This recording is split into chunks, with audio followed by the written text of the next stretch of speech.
Well, there goes the Daverhood. Good morning, everybody. Welcome on this pre-St. Patrick's Day Saturday morning. It is. Hold on. Wait, oh, here we go. There he is. There is our leprechaun, or whatever the politically correct thing that you would call a diminutive Irish fairy creature would be. I think a woodland sprite. A woodland sprite. Yeah, or in my case, a woodland Pepsi. I think would be more yes, that's the kind of humor we do on Dave's Gone By. That's me, Dave Lefkowitz. David O. Lefkowitz. I'm David O. Lefkowitz, don't you know? Oh, and I'm very, very happy to be here. You're my lucky I have it for a moment, and then I lose the accent. You're my lucky charm. We were in Dublin, so... We were in Dublin, and tripling. We were tripling in Dublin, actually. We were in Dublin. County Kilkenny as well. We got lost on the double-decker, and we took the train with Simon and his wife, Lucy. Yeah, we went on a theater critics trip. This is, oh my God, going back 15, 20 years. We went to Dublin to see shows at the Abbey Theatre and some other theatre places in and around Dublin. We went to Kilkenny, Ireland, which, of course, I mean, literally, probably 10 times a day just to torture my poor wife, Joyce, here. I'd be like, oh my God, we killed Kenny! You bastard! You know, Talk about the food I stopped eating, which is, unusual for me. Well, Ireland is not known for its... We're doing this lovely St. Patrick's Day thing. Now we're going to complain about Ireland. It was not known for food. And at the time, I don't really drink now, but back then I didn't even like beer. So we would go to Irish pubs, and because that's what you did. That's where you would go. You would go to these pubs, and everybody would be ordering a Guinness or some kind of Irish stout, and I'd be like, I'll just have a water and what you drank on pastry. The train. You like boysenberry a lot. Oh, was that not? It was. You love boysenberry. So everybody else is drinking delicious, great, malty, yeasty Irish alcoholic beverages, which now I would appreciate. Now I would love an ice cold Guinness, or I drink their non-alcoholic version, which is called not O'Doul's. What did I get into after O'Doul's? Guinness makes it. Do you remember? I don't know. It's one of the near beer. It's near. It's not gonna. It's so far away from beer, but the taste is great. Yeah, and I love it. Because I don't drink beer for like the kick. I drink it the rare times I drink it because I've grown to like the actual taste, the yeasty, hopsy yumminess of it. So, but back then, going back 20 years, I didn't like beer, any alcoholic beverages at all. And so here we are in Ireland, and the food is so bad, that's why everybody drinks to get the taste of their food out of the mouth. And so, and I don't know what to order in these pubs, and also even in the local groceries, because I want something in the room when we're not out and about and sightseeing and seeing theater. I need beverages, and water water doesn't do it for me unless I'm parched. If I were in a desert, starving to death, dying and dehydrating, and there were Poland Spring waters all around me, I would still give one last look and see, is there any Snapple? And then finally I open that, but so I would look in the stores for something that was inexpensive and reasonable to drink, and something that I would like. And I like juice, and I like soda. So they had, I guess it was boysenberry juice in one of these little local Irish, their equivalent of the bodega thing, right? So, hold on, if we can turn that down. No, my numbers don't work. My buttons don't work. So I go into this place, and I'm looking for orange juice is like $20, and then I see there's this big canister of boysenberry juice, and it's so unusual that I've got to try it, because that's one thing that I like to do is trying something different, something I've never tried before. I may not love pomegranate juice, but every once in a while I'll get that horrible pamplemousse is grapefruit. I still won't really drink grapefruit juice, but a grape juice for sure, and anything new. So I'm like, they have boysenberry juice. This is gonna be great. I'm gonna try it. So we're walking. It was, I think, summertime, No, we were on the train. Remember It happened on a train? Yeah, so what happened was we were going to, Simon and Lucy had this, like, killer agenda of, like, getting on the train, going to Kilkenny, seeing a castle, like, it was like 27 things we had to do. Yeah. So we're running late, so you grabbed your big bottle of boysenberry juice, quote unquote, and you said, oh, I'll drink this on the train because, you know, I get very dry on the train. So we're on this train going like hours out into the country in Ireland, and I'm like, oh, you know, I could use a drink. I'm so glad I brought my big thing of boysenberry juice. Let me try this, right? Like a swig of grape juice. So I go, gunk, gunk, gunk, and immediately, without looking, without testing the label, without checking anything, I'm and like, you could read the language. I mean, it's English. Yeah, it wasn't Gaelic or anything. It was just boysenberry. By England, right? So it's English. And I almost fall to the floor. Like, ah! And what happens? So we look. I'm like, what the hell? No, you know what happened? Yeah, I know. There were 3 or 4 men and women that offered you water. Really? Because I'm sure it happened to them, the Irish people. They were like, here you go, drink some water, you'll be fine. I don't remember that. Were they in our crew or just strangers? No, they were people. They saw you, like, doing it, and I guess they might have done it in the past. Yeah. And so people started getting, like, old ladies, men, women, mothers, you know, everybody started digging in their bags and offering. That was sweet. Water. That was because I was and what happened was I didn't read the label. It certainly was boysenberry juice, but unfortunately it was boysenberry juice concentrate. So I was drinking something that should have been diluted to like 4 parts water. It was dingleberries. That was something else. Oh, the fine berries of dingle. So that was an interesting train ride. Yeah, and someone offered you Guinness, right? Oh my God! Did they really? Yes. Oh, I should have said. See, back then I would have been like, no, I think I'd rather choke to death than have a Guinness. Yeah, they offered you Guinness. Oh, that's very sweet. So. Good times. So yes, that's one of our most memorable moments when we went to Ireland and so many years Simon ago. made that a play for your 40th birthday, which your ex-girlfriend played me. Yes. And that was the funny part, yeah. Well, but it was I mean, we had a really great time in Ireland. I don't want to make too much fun of it. We would wake up in the morning, and I've told these stories on the air many years ago. Book of Kells. We saw the play, the Bog of Cats. Oh, I love Bog of Cats, but the Book of Kells, and we went to what was it not Christchurch? We went to, what was the college there? Joyce Christchurch was our hotel. Oh, what was the it was in Dublin. It was the college. We had the tour of the college. Might have been Christchurch College. No, I don't know. But we were there. We did a lot of, for the limited time we were there, which was something like 6 days, we did a lot. And it was also tough because, especially when we were there over the weekend, like early Saturday morning, early Sunday morning, 5:30 in the morning, all you would hear is bang, bang, bam, bam. And like what it was, because our hotel was either attached to or very, very near a pub. Well, you can't go anywhere in Ireland. The first floor where we had breakfast every morning, at night it turned into like a bar. Oh, so there you go. So our lower level, probably 8 o'clock at night, was a bar until 3 in the morning.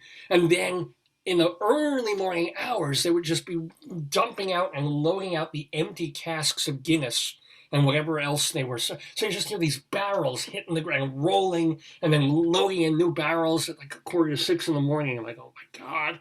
And then, of course, you would see in the morning just people I don't think we saw a lot of drunk people just lying on the ground, stumbling and vomiting, but we didn't see that. We didn't see that much. I guess because they can hold their liquor. I mean, the best part for me about Ireland was I was always cold from the damp. Yeah. And we had a kettle in the room. Mm-hmm. So we put the kettle on, and that's when I developed my love of tea. It was Ireland that gave me the love of tea. It made you understand the 4 p.m. cuppa. Yeah, I love it. The tea and biscuits at England too.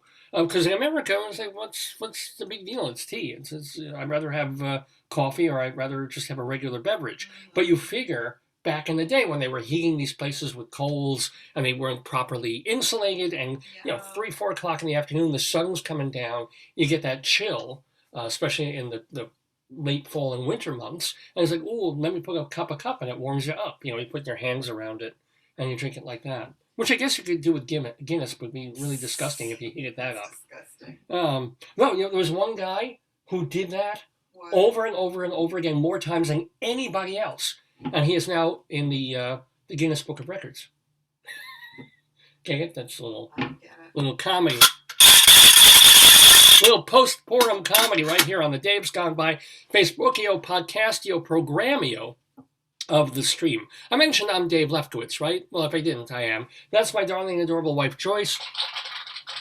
This is still, for a little while longer, social distancing potato. Hi. And, of course, just in time for St. Patrick's Day, what shall we call him? Chicken. No Irish name for him? Blarney of chicken? I'll look up how you say chicken in Gaelic. Yeah, how do you say it? Yeah. Look, Joyce is going to check right now. You'll probably have to get the announcer reciting it just to make head or tails of how it's pronounced. It would be Chicken O'Shaughnessy or something like that, perhaps. Oh, Sicin. Okay, hold on. I got to put the... Let's see if we can... I don't know if my sound... It's S-I-C-I-N. Sicin. Be sure it's true when you say, I love you. It's Sicin to... Oh, well, anyway. Say chicken in Gaelic. Let's see. Chicken in Gaelic. In Scots Gaelic. Chicken.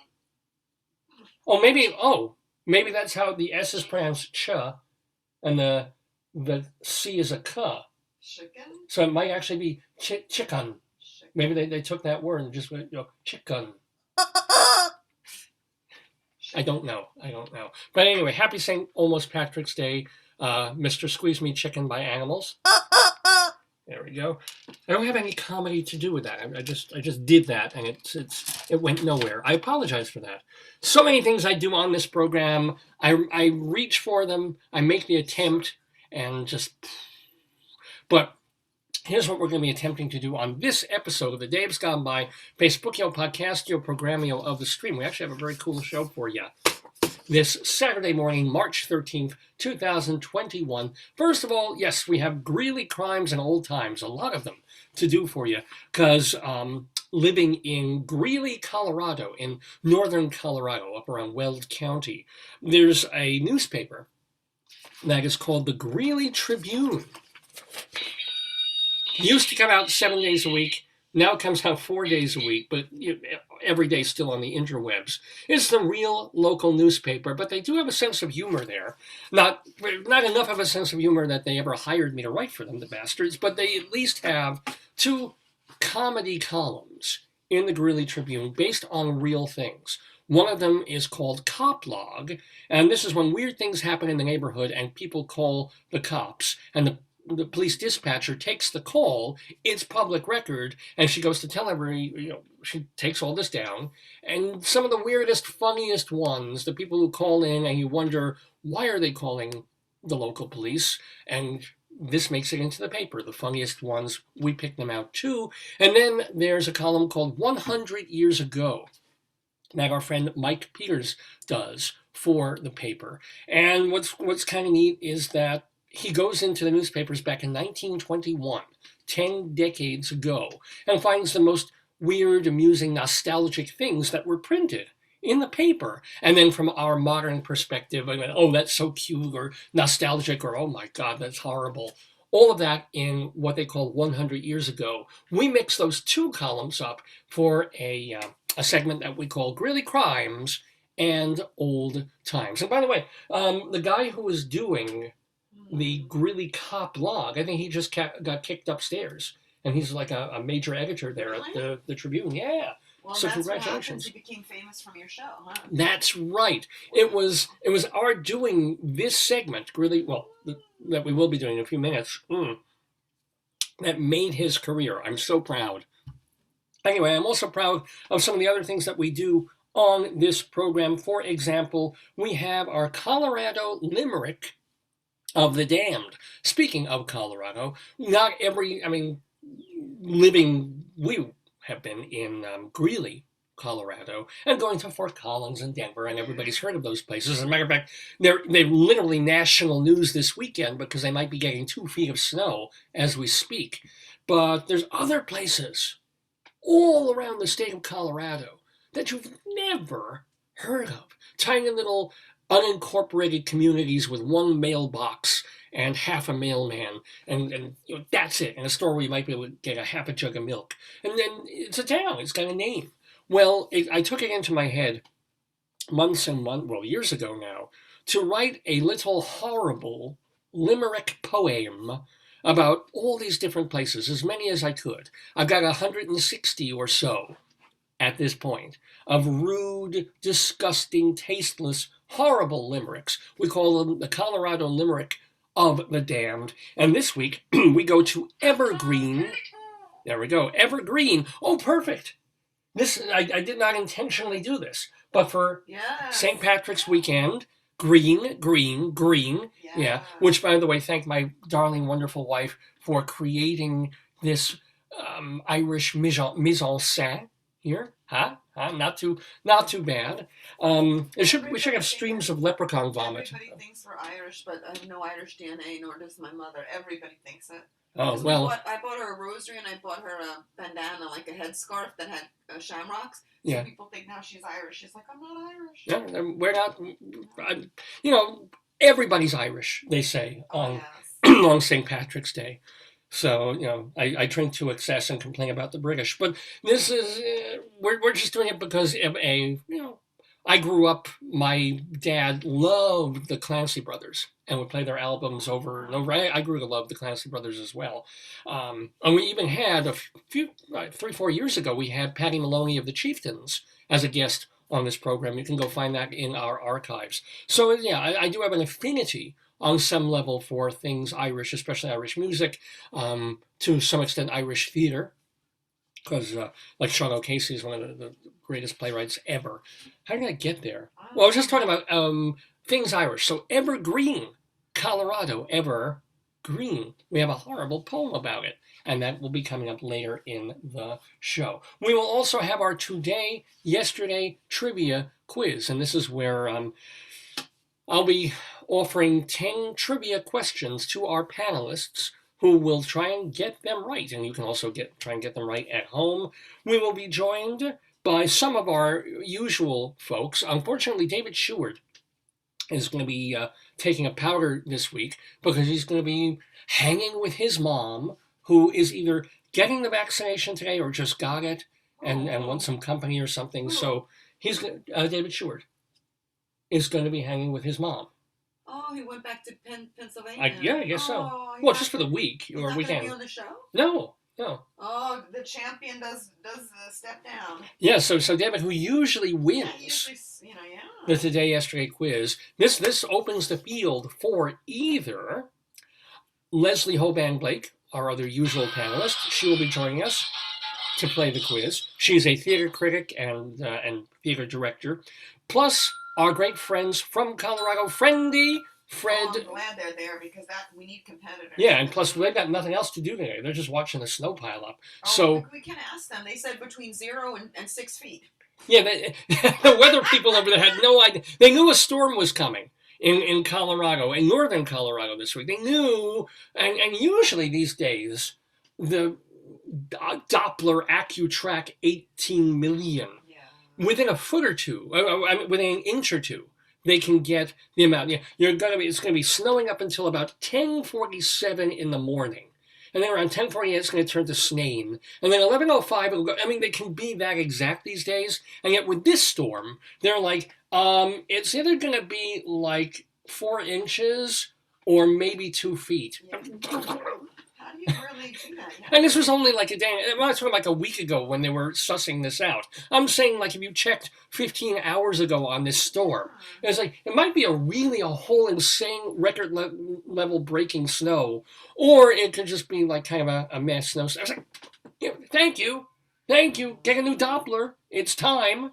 Yeah, right? But David, the weather people don't get much love. Like even at school, they had a whole thing.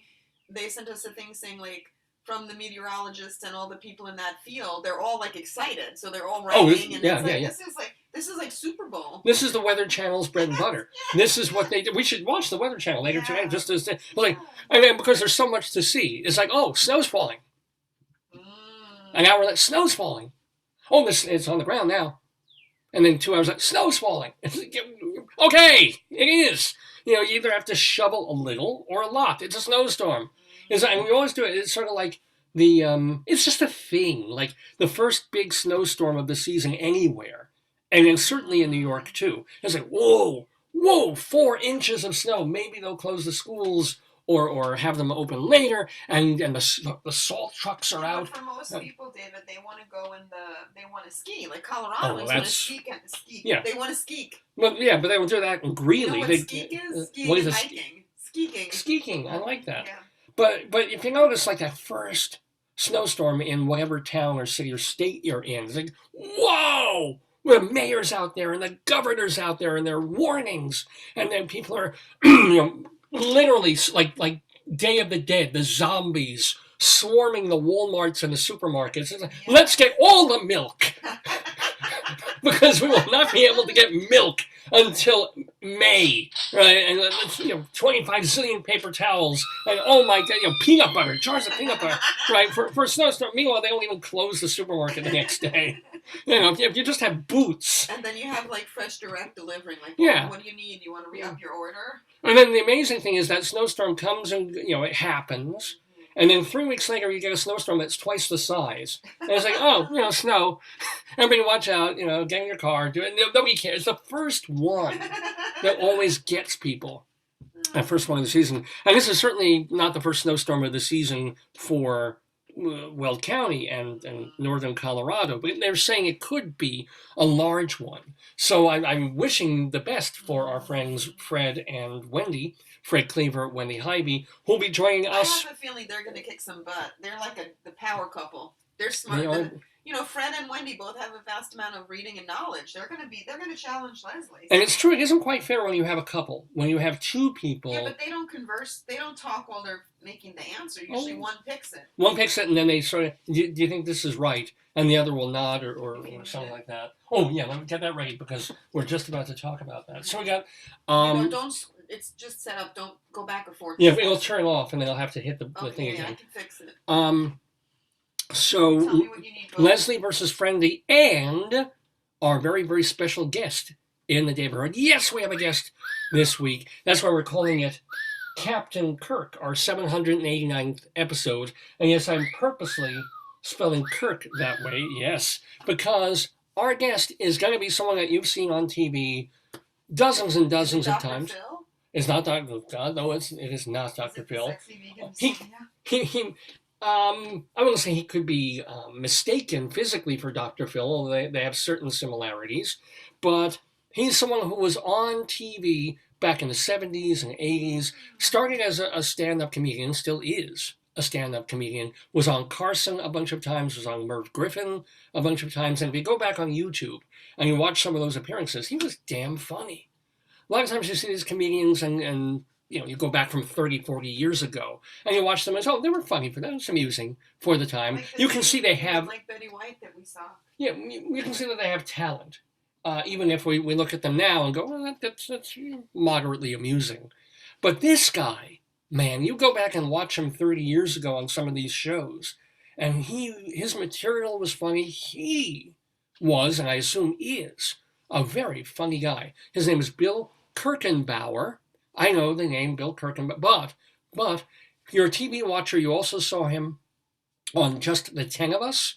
He was like the lead actor in that sitcom for a couple of years. And also, and then really I can't wait to be asking him about this, he was on Fernwood Tonight and America Tonight as that character, Tony Rolletti. Oh, I mean, just like, those old Norman Lear shows that were really starting to push the envelope. And if you remember Fernwood Tonight, America Tonight, that was the one with Martin Mull as this kind of smarmy, low-budget local talk show host with Fred Willard as his sidekick and aide de camp, and Frank DeVol, Happy Kine and his orchestra, and Frank DeVol, of course, as the character. He was Happy Kine, and he'd just be conducting like this. It's like miserable to be there. It's just, I'd love to see those shows again. I think they're on DVD. I don't know if they're watchable anywhere else. But Bill Kirchenbauer was a recurring character on that. So yeah, lots to ask about Bill or of Bill Kirchenbauer when Rabbi Saul Solomon, the one, the only, the Jewish, comes on and interviews him, and that will be coming up in just a little while. So we're going to have as they say, Joyce and I have been watching tons of James Brown videos this week. So we're going to have a funky good time. Funky good time. Get down. So, yeah, and who knows, we might have time for a little bit more. We might do a Dave's Big Dictionary if there's time for that. I am not completely sure. I doubt it. But yeah, it's going to be a pretty fun show. But before we get to any or all of that, let's not forget to talk about the one big thing that happened. Oh, yes, with Joyce and me this week. There we go. Okay.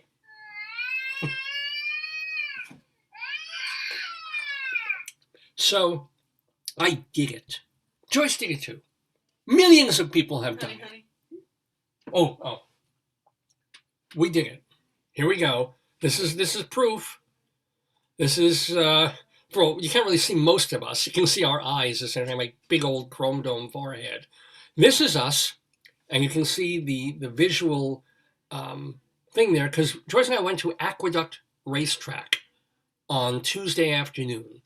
And we didn't go there to play the ponies, and we didn't go there to do OTB, and we didn't go there to score crack, because I do that at Belmont.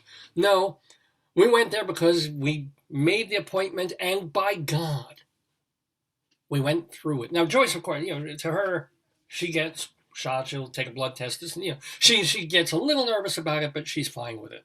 Me, as I probably have been mentioning on previous episodes, I am borderline needle phobic.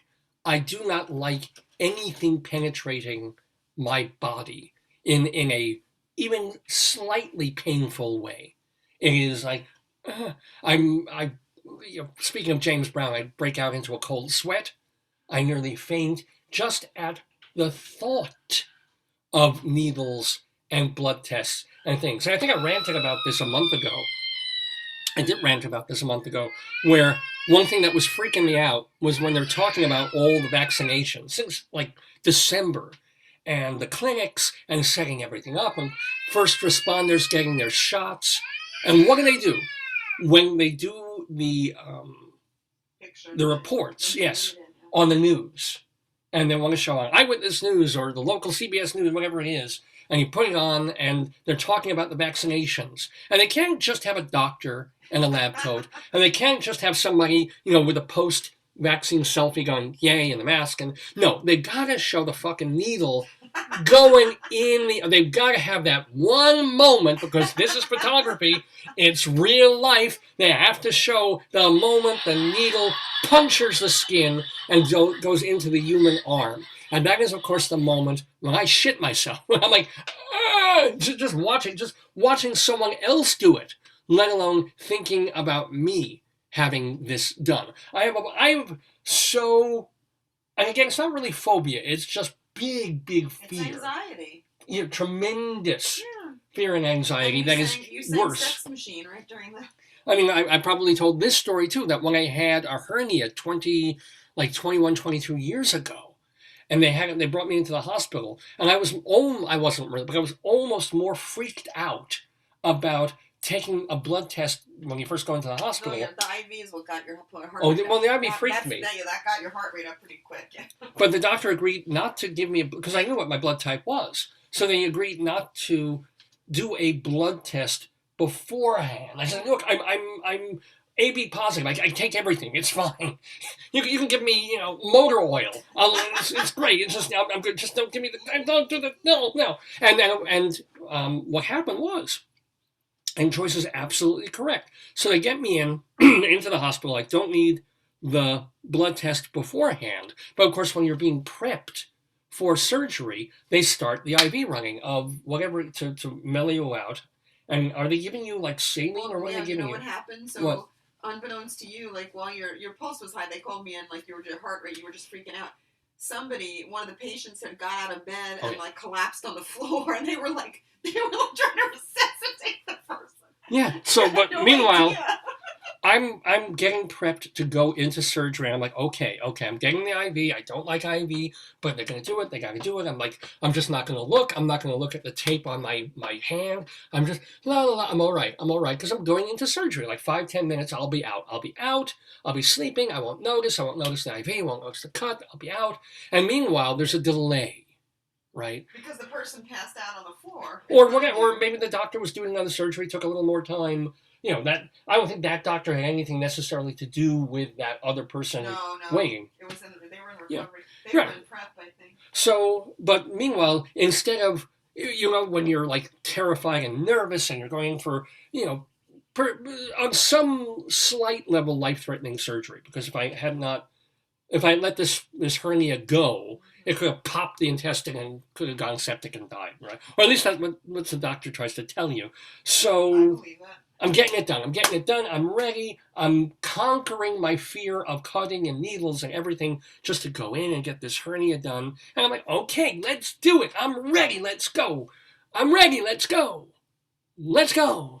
And then now, instead of 10 or 15 minutes, it's taking like half an hour. And now I'm starting to get like the panic sweats. I'm noticing the IV and I'm feeling the IV. I'm like, what's happening? I start like, you know, the colors draining from my face. Not quite hyperventilating, but getting there. And you started rambling incoherently. That's when they called me. Really? They're like, you're like, it was like speaking in tongues. I think yeah, because that's what I do. The Holy Spirit. I need to distract myself with my own noise in order to get through an event like this. So I'm like, you know, and Joyce comes in and she's like, just calm down, because if you don't calm down, you're going to have to delay the whole thing. And do it all over again. Yeah. Is that true? I mean, why do I just knock me out? No, we had a patient who, she was pre-op years ago when I volunteered in the hospital, and they couldn't regulate her vital signs. She couldn't go in. They sent her to recovery room at home. So I was able to calm down just enough to get finally prepped for surgery. Went in and you know, there's other stories I've told here about the hernia thing, but that's me with needles. I was like, I had some dental work done a couple of years ago, and that was like, you know, dental, okay, like, but also this one, they had to knock me out again. The thing in the hand, Yeah, I'm terribly phobic, or almost phobic, but I deal. I get through it. So I figured, all right, let me just get through this vaccine thing. Well, the man asked. He said he took me aside and said, you know, is this a trigger for him? Like, what can we do? The guy said, what can we do to make him feel more comfortable? Like, do you want to hold his hand? Do you want, like, they took good care of you. Oh, the guy, he offered me a blowjob. It was very, I'm like, no, I don't go there. I appreciate it. 7 foot. I don't think you So, and I'm hoping because we make the appointment like 2-3 weeks ago. And I know it's on the calendar, and that's almost worse. It was almost worse like the day of, okay, Dave, by the way, we have an appointment, let's go. I'm like, blah, blah, blah, blah. No, this was like day after day on the calendar. I know it's getting closer. And this happened to me a couple of years ago when I was going to go with Joyce for a flu shot. And like the days are passing, I'm getting more and more worked up and nervous about it until I finally chickened out. I was like, no. You know, but this time I kept hoping maybe, you know, they'll rush through the J&J vaccine, so I'll get only one shot instead of the 2. Maybe that, you know, God will be kind to me that way. He knows how I feel about needles. And I'm like, oh, guess what? In Aqueduct, they've got the new shipment. They're doing the J&J, and poof, it's in. You know, J&J suppose, you know, the big lie is that it's less effective than the others. It's no, they were testing it after they had all the variants come in. And that's why the percentages are lower. But days passing, I'm like, something's got to, you know, something will save me from this. Something will spare me from having to drive to Aqueduct, and I'm not a comfortable driver in the first place to places I've never driven to. And so, you know, it won't happen. And meanwhile, I've got my boss at the job. She's, you know, urging me on and said, Dave, it's not so bad, it's just a shot. I'm like, easy for you to say. And it was easy for her to say. She already had the shot. You know, it's nothing to her. You know, and I can, and more I realize I can't get out of it. It's actually going to happen. I could have probably said to Joyce and said, you know, I'll drive you, absolutely. Let's get you the shot. But I would have just felt crappy to do that and not get it myself, since we're physically going there. So, all right, I'll get the damn thing too, right? So, at this point, it's unavoidable. It's Tuesday afternoon, and I'm like, all right, I'm going to do this. I'm going to try not to think about it. So I pick Joyce up. We get in the car. We drive from, it's about it's about a 8 or 9 mile stretch from where we are to get to Aqueduct. And I get, I'm getting there and I'm just cursing at all the other drivers, people walking in the road, not even looking where cars are. And they say, like, honking at them, saying horribly racist things. I'm like, because I'm just, all I want to do at that moment is just collapse and die. I just don't want to go to this place. And we get there. It's fine. It's a pretty straight route, which is really nice. And we even did, and this is just how anal and messed up I am. We did a test drive on Sunday. You want to talk about causing anxiety? I wanted to make sure I could physically knew how to get there and didn't take a wrong turn. And so on Sunday we actually did a test run to go from where we are to Aqueduct, make sure we get there, figure out where the parking is, you're getting some thumbs up. Where the people are, just to do it. It went fine. Of course it went fine. I have to get a shot that day. And then we're there. So I guess we just go over there and we drive away. Fine. Now we have to do it in traffic on a Tuesday afternoon. Still get there. No problem. Maybe when we do the follow-up, because it's spring break, there'll be less teachers. Oh, maybe. Yeah. No, because that's the thing. And by the way, if you're wondering, no, I am not 60 or 65 years old. Neither is Joyce, but we both work in school districts. So that is why I'm allowed, as it were. I was allowed like 2 or 3 weeks ago. Well, you had alerts all the time in your place. Yeah, well, our superintendent would say, hey, vaccines are available. Go to this website. And by the time you would, 5 minutes later, it's like nothing available. Because people, 20 million people were signing up. And I didn't mind. I'm like, oh, I guess it's not. I loaded the website. I checked. Guess I can't do it today. But you loaded it in Farsi. I mean, that's why. That's right. You went to the Farsi version. I was looking at the DOS 2.0 version. It's not loading for it. I can't. You picked up your flip phone and tried to get on the internet. That's right. Flip phone. I was getting on my dial, my rotary phone. It's like, how do I It's not working. So we get to, and Joyce is, I'm the anal one, but Joyce is also very, very worried about all of the vaccine. No, this year has been horrible for her. No, I'm worried like airports. So I have a thing about authority. Like, I hate going through the airport and showing my passport and going in. I hate that I'm always afraid they won't let me do something. Like, they won't let me on the plane, or they won't let me out of the country or in the country, or they won't, like, I don't like it. But you're also terrified of being around a bunch of people unvaccinated, and so she buys, because of course we've been wearing masks. Said to do it. I followed her advice. Just like Potato, I don't know why Potato's listening to music here, but Potato, we have our masks on, but Joyce gets the plastic visor things.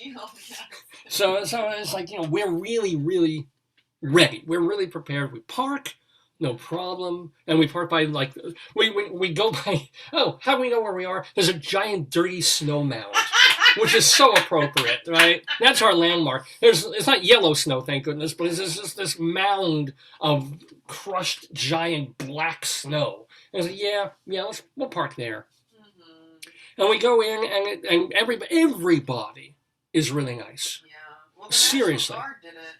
So for me, it was comforting because the National Guard looked like my students. So they were the same age. So I felt, and a lot of my kids from Fordham were in the National Guard and some in Colorado. So I felt it was like, comfortable with the age of the kids, right? Yeah. So, and so we show our papers. I show my ID. We go in, no problem. I'm shaking almost. Get in, show our stuff, and it isn't. I don't think we even sat down and had to wait. I think we went almost right to the table. So we went. There was no line. We went in. There was a woman walking very slowly. She was ill. I didn't like her look. Like, she didn't look good. Oh, that's good. Yeah. But we walked in. They check your paperwork. If they tell you go on escalator or whatever, you go up. There was nobody. We went in. It was like, I was trying to explain to someone, it's like when you go to Whole Foods, except there's less of a line, and they say go to this register. So you go to this section. There's no wait. It took us longer to drive there to get the vaccine. It was maybe 10 minutes, and then we waited afterward. We had to wait. Yeah. Well, that was but that also helped me in the sense that it wasn't like sitting there for a half hour or 45 minutes like I thought we were going to do. Well, I'm just getting worse and worse. Is when's the shot coming? You know, by the time I get to the shot, I'm going to be just a puddle on the floor. It's like, no, all your papers seem in order. Please go to table 16. So we go over to table 16, and there's like this enormous, like National Guard black guy. Yeah. And then there's another, I mean, they're both big guys. One is taking the information. Like and then there's another guy right, you know, literally at the same table on the other side of it, who's going to do the deed. The shots, yeah. So and this he's really sweet, and he's just trying because he sees me. He probably sees me coming a mile off. Anxiety, and then the shot guy said, "Look, if it's a trigger, like, should he sit down? Like, oh yeah, of course I was sitting down. Yeah. He's like, I can take him over there. It was like fake like partitions. He's like, I can take him over there if it's too stimulating. You know, in like a private thing where, you know. I don't even know if that would have been. No, it would have been worse. Yeah. Much worse. No, he needs distraction. Yeah. So and I was distracting myself. I mean, from the moment I sat down, I'm talking. Well, hi, how you doing? I'm there. Is my paperwork? Is her paperwork okay? Well, yeah, I know. Her first, me first, her first. About Colorado and stuff. Remember? Yeah. Oh, you're from Colorado. Yeah. No, we're in Colorado. Yeah. I'm feeling. You have your pen? Where's the pen? Do I have my pen? I mean, I don't think I was quite at that speed, but that's my way my head was working, trying to control my mouth as I'm sitting there, you know, jittering. It's like, yeah, no, it's gonna be fine. I'm sure you guys are great. I'm sure you guys, because you don't want to say anything to trigger these two guys. Because the last thing you want to do is say something wrong or insulting to a guy who's about to put, do violence to your arm. We have many people who are afraid. It's not uncommon. It's a needle. It's people. Unlike me, I'm afraid of just the shot. You've also got people who are like, okay, here's an untested, very recently FDA approved vaccine that we don't know what it's going to do to your body 5 years from now. You're a test group. You know, and we're going to get this because we don't want to die of coronavirus, but God knows what this will give us in the long run. You know, like that pregnant woman we were talking about 2 weeks ago, who's like, I'll have the vaccine after I have the baby, okay? I'm not anti-vax, I'm anti-pregnant vax, you know? And she was fired from that restaurant job. So I'm not, by the way, I'm anti-vax in me. I'm great with the whole world getting vaccinated. I'm fine with children being vaccinated, even if some of them come out with Down syndrome. Just don't leave me, leave my body.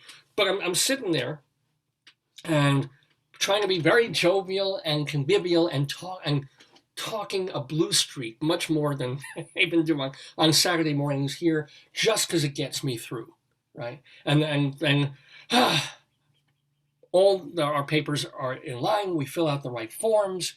Everything's fine. And he takes Joyce first because Joyce is the brave one. And she goes and she sits down. And he says, it's so quick. It's quick. And then I'm talking to the guy. And now I'm panicking again because it's taking Joyce longer than like 30 seconds to do it. Because I don't realize, he's checking a thing. He's got to get the swab. He's got to get the vaccine. They give you your card, too. You had to get the card. Yeah. To me, it felt like you were sitting there for 5 minutes. You know, after we left the first guy, it felt like you had gone to get the shot and it was taking. It was like 5 seconds. It didn't feel like that to me. I was like, okay, how come she's not done yet? Why is she not done yet? What's happening with her? And then she was done. It was fine. Also, I had a brief affair with him. Oh, did? Well, yeah, you like the big black man, don't you? So I go, and now I realize, okay, there's no turning back. This is it. And I've got my sleeve rolled up, and I'm like, it's like you don't have to roll it up that high. You wore a short sleeve shirt, Bubba. Yeah. I mean, I pull, because, if I were wearing, let's say, this shirt, this is too long, I've still got to pull it over my shoulder. And the guy's like, it's fine. I'm like, it's up. It's fine. Yeah, but why did you take off your pants? That's like, we all have that question. Why did you take your pants off? If he would have taken me behind to the private place and said, okay, drop trowel, I probably would have preferred it in the butt just because it's softer tissue muscle. It would have been, in retrospect, it would have been hard to sit down for a day or two, but it would have been a little bit softer, wouldn't it? I don't know why they stopped doing it. When I was a kid, we used to get shots in the tushy. And you're saying you don't remember that. You think it was always in the arm? No, I remember tushy, but I don't remember I had a female pediatrician. I loved her. Yeah. I don't remember. I remember one time they held me against my will. Well, yeah. And they took down my pants and gave me a shot in my tushy. Right, yeah, yeah, And yeah. they gave me a lollipop. I was like, I'm good. I'm like, that's good. They didn't give you a lollipop in your tushy. They give you a lot after the, yeah. I was fine. That was easily amused. But I would do the tushy today. I'm like, okay, you know, this arm is it's hard. I mean, I'm not Schwarzenegger. I got big muscles. Would you want to be around a place where everyone's dropping their pants and showing their tushy? I think it would be amusing. I think it would be horrific. And it would be unsanitary if one dropped their pants and... in Jones Beach, because one of the people I work with was going to Jones Beach yesterday. God, yeah. It's drive-through. You don't even, I think, get in your car. You put the thing, but imagine if it was drive-through and you lower your pants. What did we see yesterday? What happens when you stick your tushy out? Yeah, we were watching Paradise PD on Netflix. It was wonderful. I'll get back to that because that's one of the 2 words: ass polyp. Watch it. Paradise PD on Netflix. Ass polyp. It's just the most wonderfully disgusting thing you've ever seen. So now there's no turning back. There's turning arm, but there's no turning back. So, and I sit down, and I'm turning pale, and the big giant black guy, really nice guy also, he's getting stuff ready, and I'm saying don't look, and I'm like, no, I'm not going to look. I'm so not looking in your direction or anything over here, and I'm just talking. I warned the guy. In the watch party, somebody tried to video chat call. Oh. I can't be on. They can't go on your show through the video chat. No, they have to have the Zoom link to do that. Their account, it's a different account. Yeah. Yeah, that's right. It's on a whole different thing. Tell them, and they can't Zoom link with me either. All they can do is just chat to either my page, the Dave's Gone By Facebook page, or the page that we administer together. But David, Joyce, and the Daverhood. But so I warned the guy that I'm going to sing, because that's another thing that really gets me through. Once I'm into the really scary portion where I'm afraid I'm going to pass out, talking isn't even enough. I am going to start singing, because that takes me to another place entirely. And I don't know if he believed me or he thought I was joking, but I start feeling maneuvering there, and I honestly do not remember what I sang. I just remember I was loud, and that people at other tables. But I think you sang "F the police." No.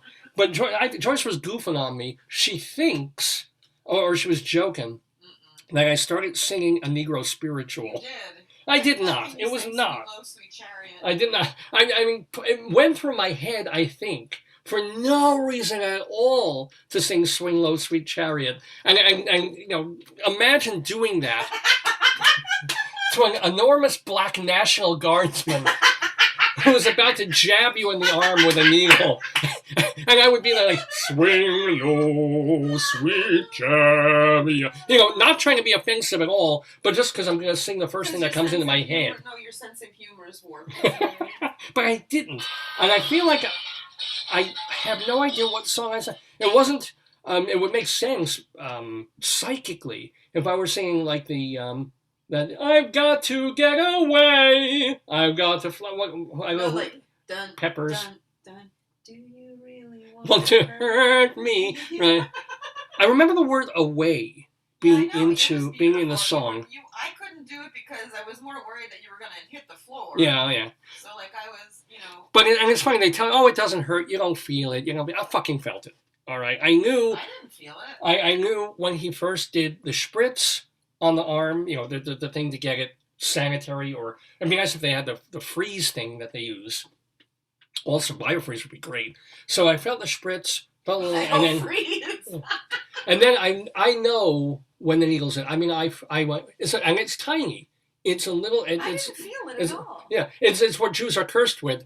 I had a little prick, but I know, and I know that the stuff is going in, and I am just singing louder and louder. I'm just singing, trying to fill the hall with my song. And I think I got a full verse. No, you sang about 20 minutes of song. Even you kept singing after you were done. I kept finished after I kind of felt the thing go out, and suddenly another spritz, another on the site. No, and then Band-Aid. That was the Band-Aid. Yeah, the Band-Aid. As soon as I was still singing with the Band-Aid on, because and this is also what I do.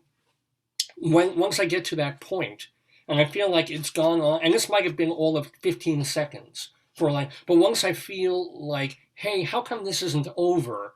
I incorporate that into the song. You do. So it's like, I've got to get away. I've got to fly. Why isn't this over? Are you finished yet?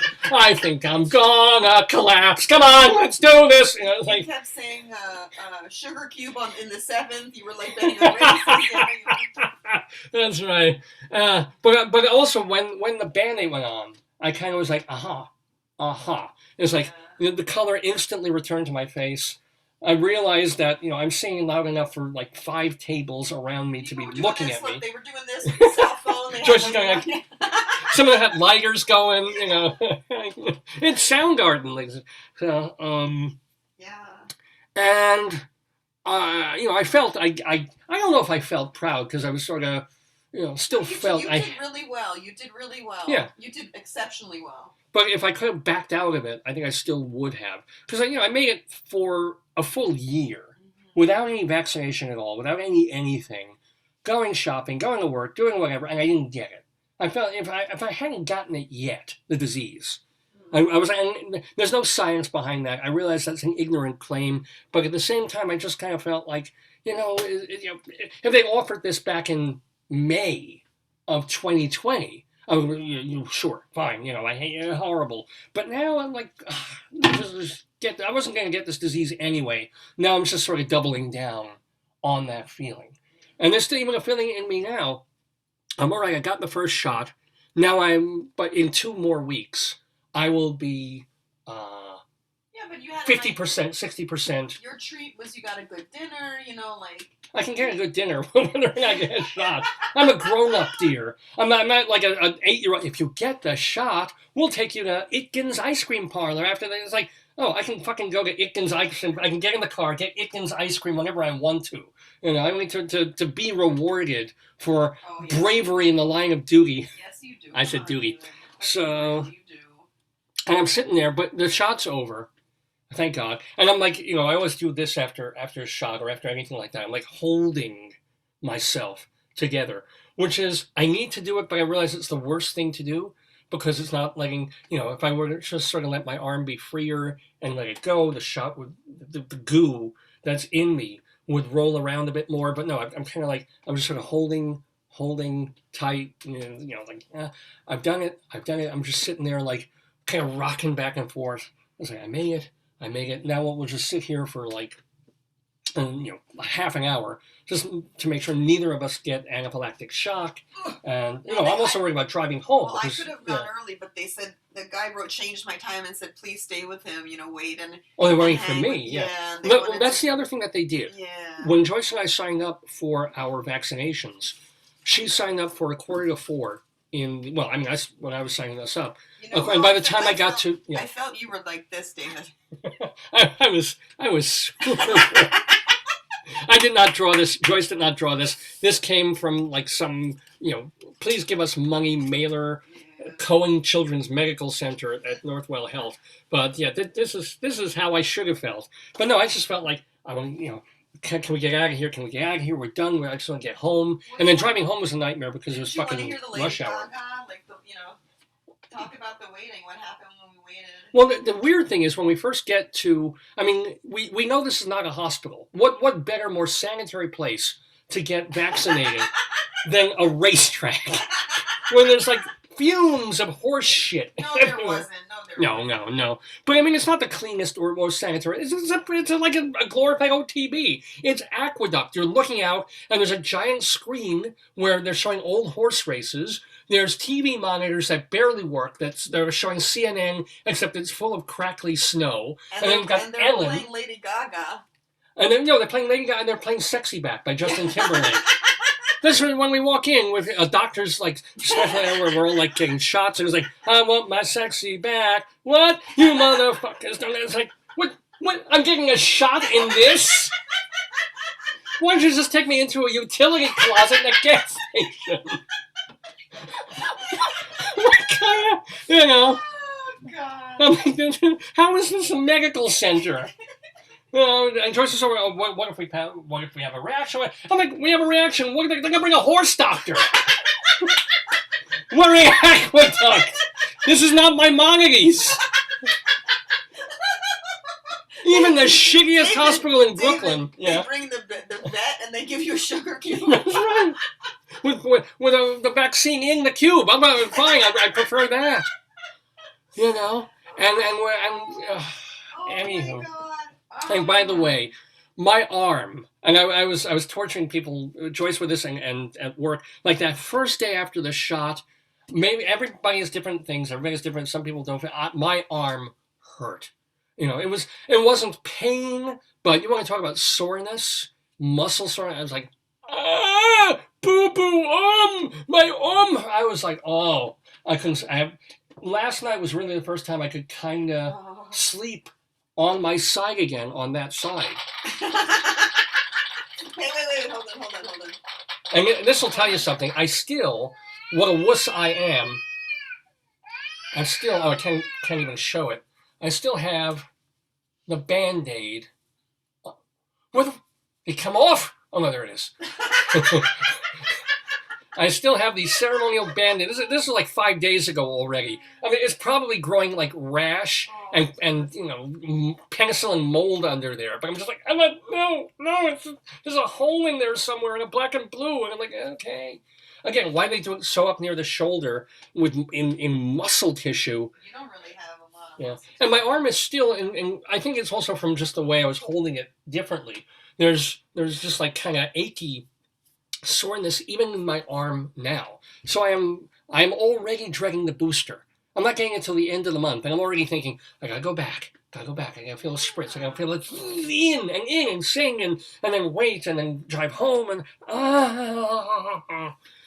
You'll be fine. I think I'd rather get COVID. Don't say that. Justin, no, I don't know. But if you ever thought old Dave was a brave, there's a reason Dave never joined like a volunteer fire department. You know, didn't become a doctor or a lumberjack. Oh, I wrote that. Yeah, this is why. By the way, did we show?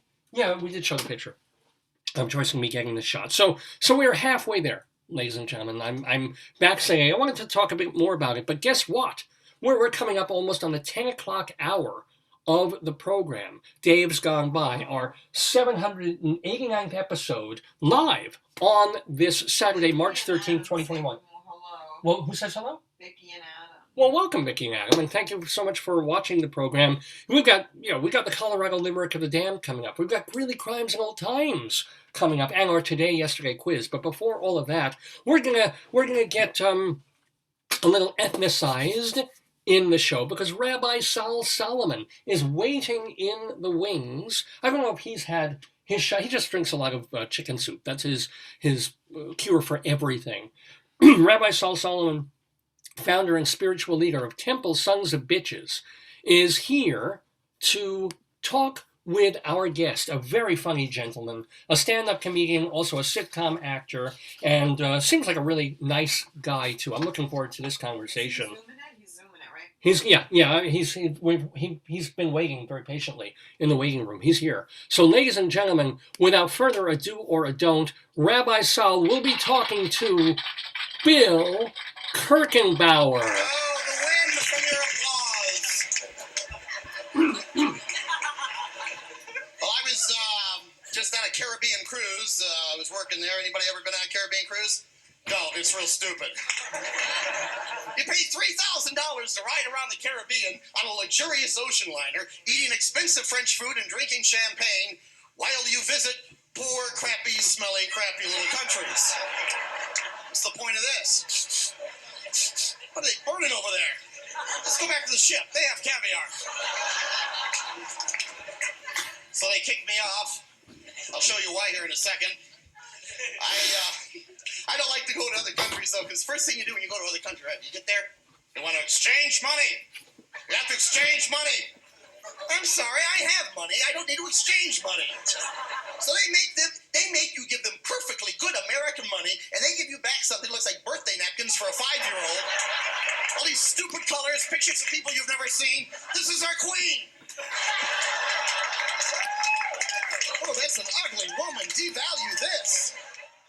Oh, I am feeling the value, my friends, my enemies. Shalom, everyone. This is your old pal, Rabbi Sol Solomon, founder and spiritual leader of Temple Sons of Bitches in Great Neck, New York. And it is my pleasure and my delight and my hilarious honor to be talking to a stand-up comedian, an actor, an all-around fun guy. Let me tell you a little bit about this fella. You have seen him on Johnny Carson. You've seen him on David Letterman. You've seen him on Merv Griffin, and Merv Griffin said, "Get off me."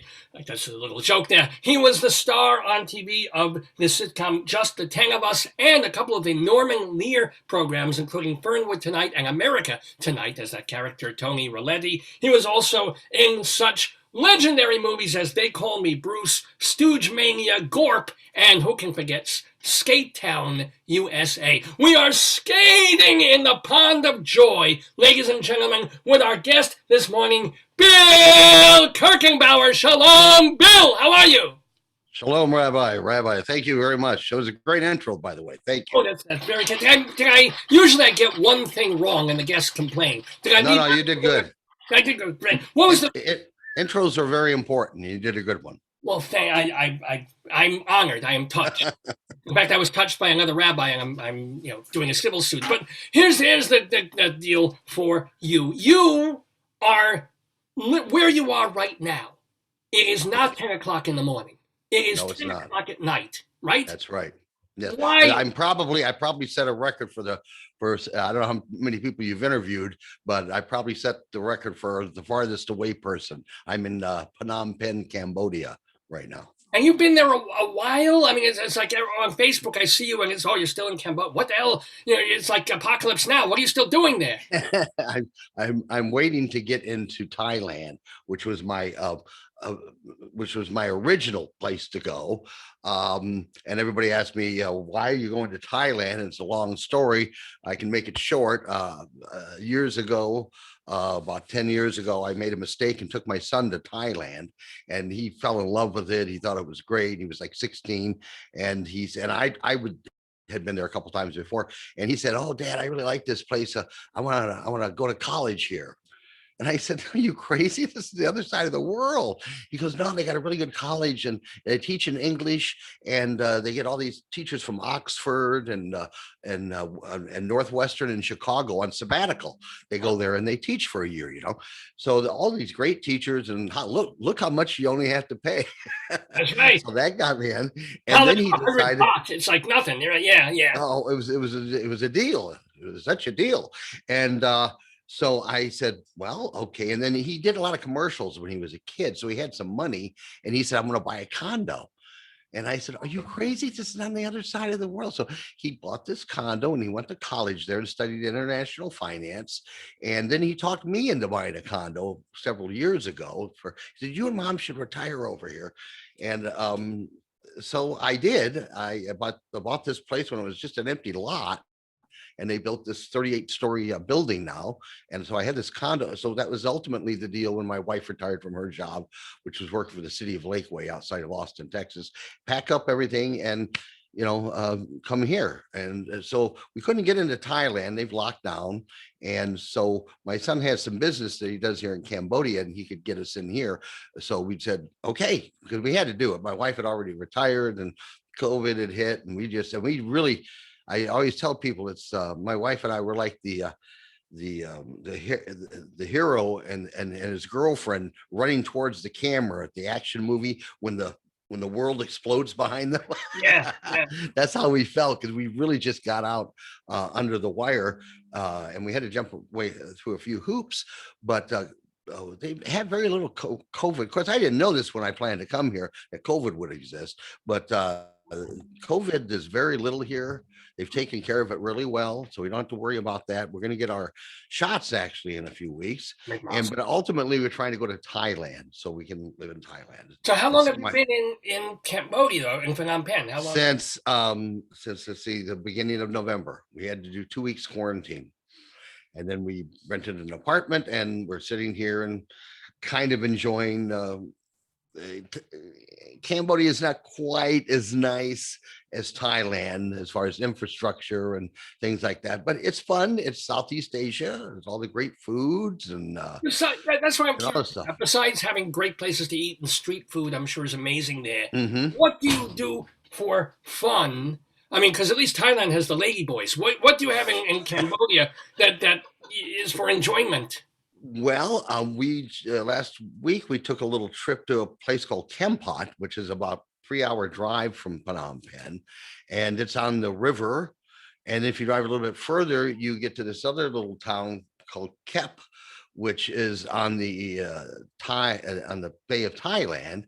And there's seafood there and places, and there's a mountain you can go up to the top of it where there's a casino and some ancient stuff because the kings would swelter in the heat of the valley, and they figured out if they built a place up on the mountain, it's a lot cooler. So there's a lot of history that goes on up there going back thousands of years, and something I never even knew about. I mean, we just went there to get crab, and so we ended up A lot of on people this go to mountain. Thailand and get crabs. This But happens, it's old. I mean, it's the history over here is very old.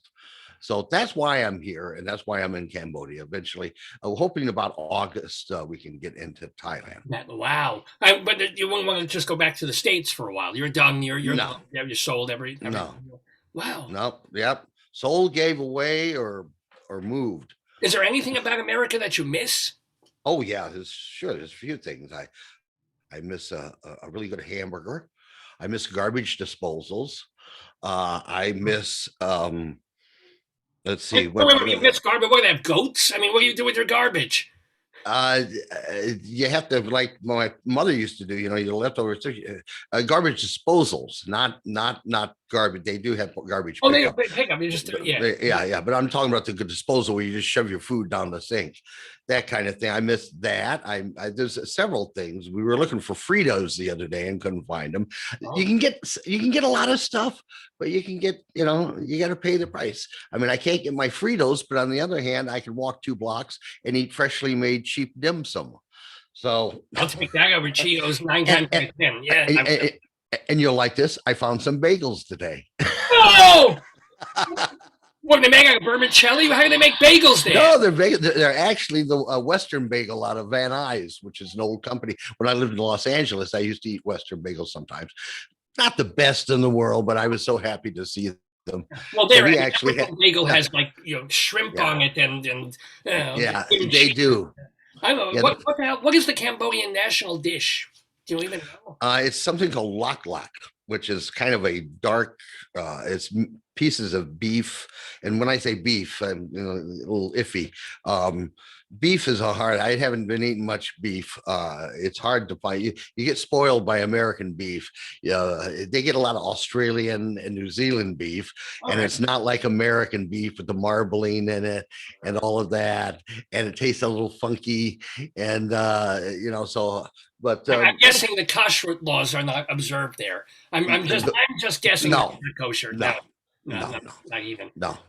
Even the bagels aren't kosher properly. It's just one of those things. No. So that's why I'm here. We're talking with Bill Kirchenbauer. I know we're talking about your current situation with the pandemic. It's great that you're doing so well. But let's talk about your life. Let's talk about your career. When did you decide to be a funny guy? Pretty early, actually. I would say probably around 5.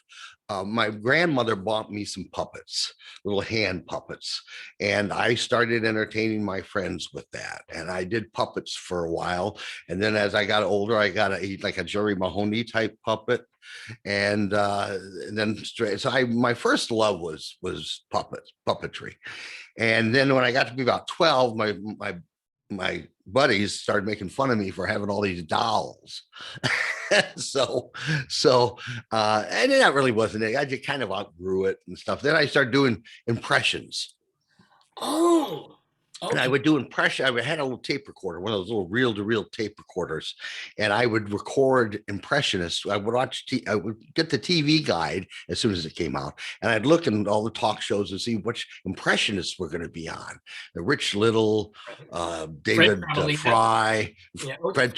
This is going back before Fred Travelina, Yeah. but back really Rich Little and I would record them, and I did impressions of impressionists doing impressions. Well, yeah. Yeah, and Well, no, that's what they I said. got pretty good at it. We usually, when we hear certain people where somebody's doing Groucho Marx, no, they're not doing Groucho. They're doing this comedian doing Groucho, Right. this comedian doing Jimmy Durante, and so forth. Right. It's But I got pretty good at it, considering I was about 16, and that's when I first started like at talent shows for the high school and stuff, getting up in front of people and doing that. And then I kind of learned that the trouble with impressions is that comedically they're very limited. All you can do is do exactly what the person did. Like, here's John Wayne. Well, let's get them horses over it, or here's John, or you can take them out of context. Here's John Wayne working at McDonald's. What do you want to shake with that? So that's all you can do. That's really all you can do. So comedically, it's kind of, and I love a good impression. Everybody loves a good impressions, but it was comedically limiting. So I decided, well, actually, maybe. very quick. I will let you continue with that. Sure. What is your most unusual impression? What is the impression that audiences are? I mean, because everybody's John Wayne. Okay, John Wayne. Yeah, see, that's the pressure. That's the problem, though. See, they get old, and nobody. So who is the one that people would be like, "Oh, I wasn't expecting that." Who is your best Oh, I did all the typical. Eleanor Roosevelt or something. I do a really good. I do a good George Burns. And George Burns is hard to do because he has different dimensions to his voice.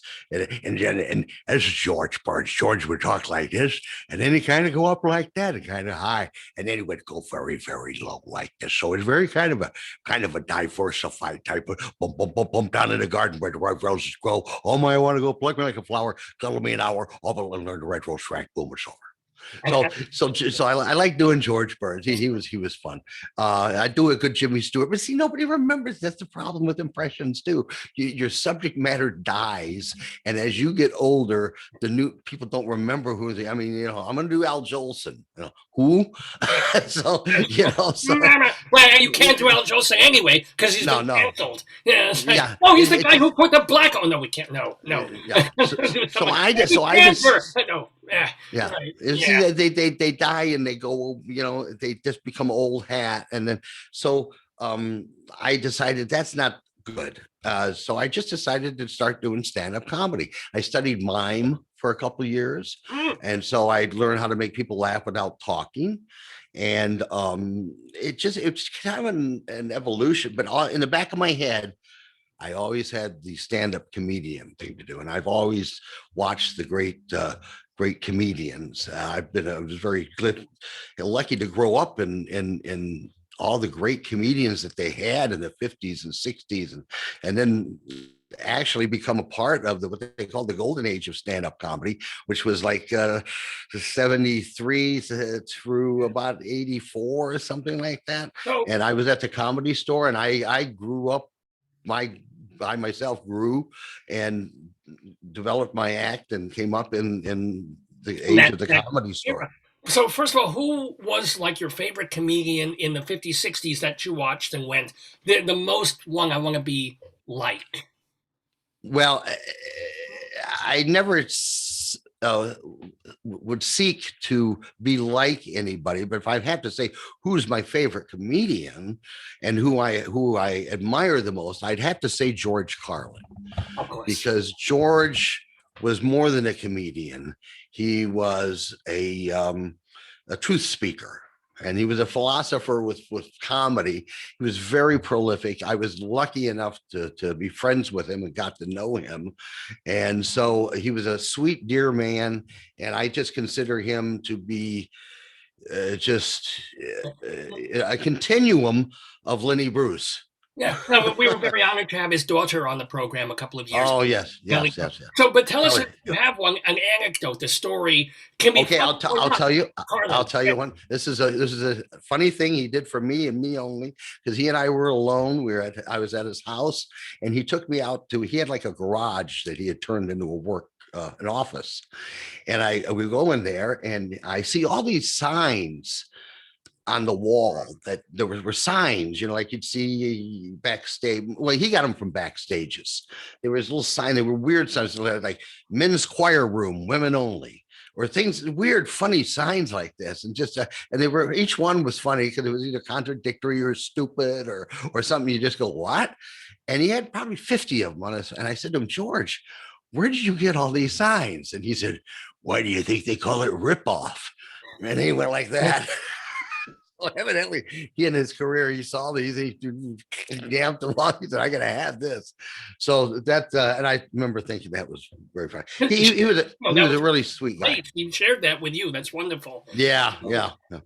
So when you were coming up already, I mean, he was still a contemporary in a manner of speaking, 73, 74, 75. No, he was before me. I watched him in college. I mean, he was a hero of mine. So the fact that I did my first Tonight Show with him.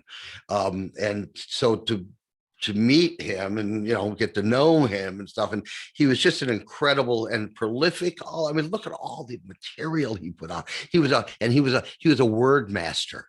He was a word master. He knew how to take the word. So, but of those other, Robert Klein, I loved Robert Klein. He was so normal. When he would go on the Ed Sullivan show, he wasn't like a clown. He wasn't like, I want to tell you, he wasn't, he was just like a collegiate kind of just a guy.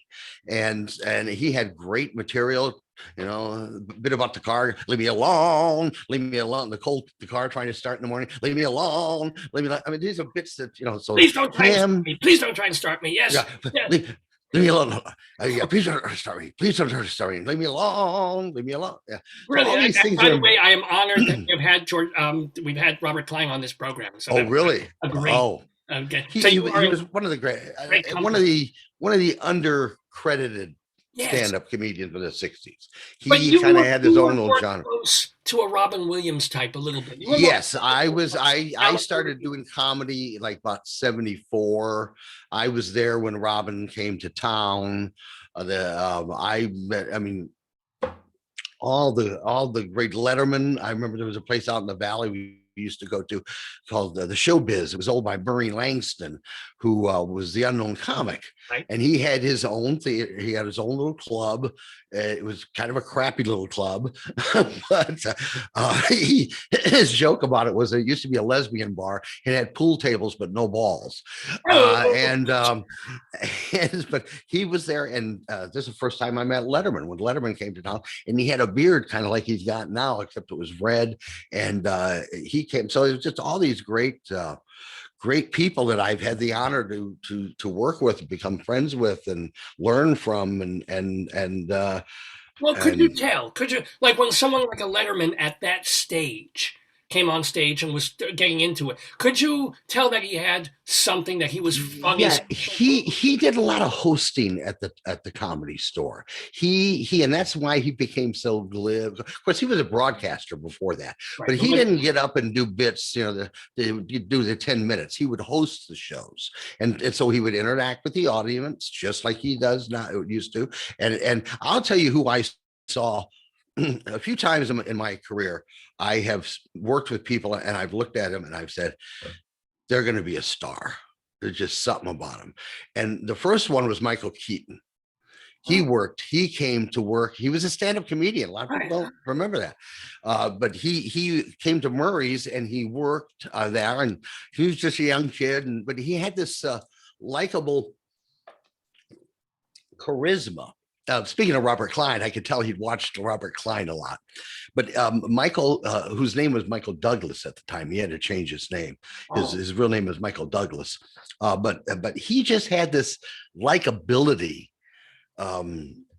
about him, and it was just. And I just looked at him. I said, "This guy's going to be a star." Now, it wasn't as a stand-up comedian; he was an actor, but it was the same thing. Yeah.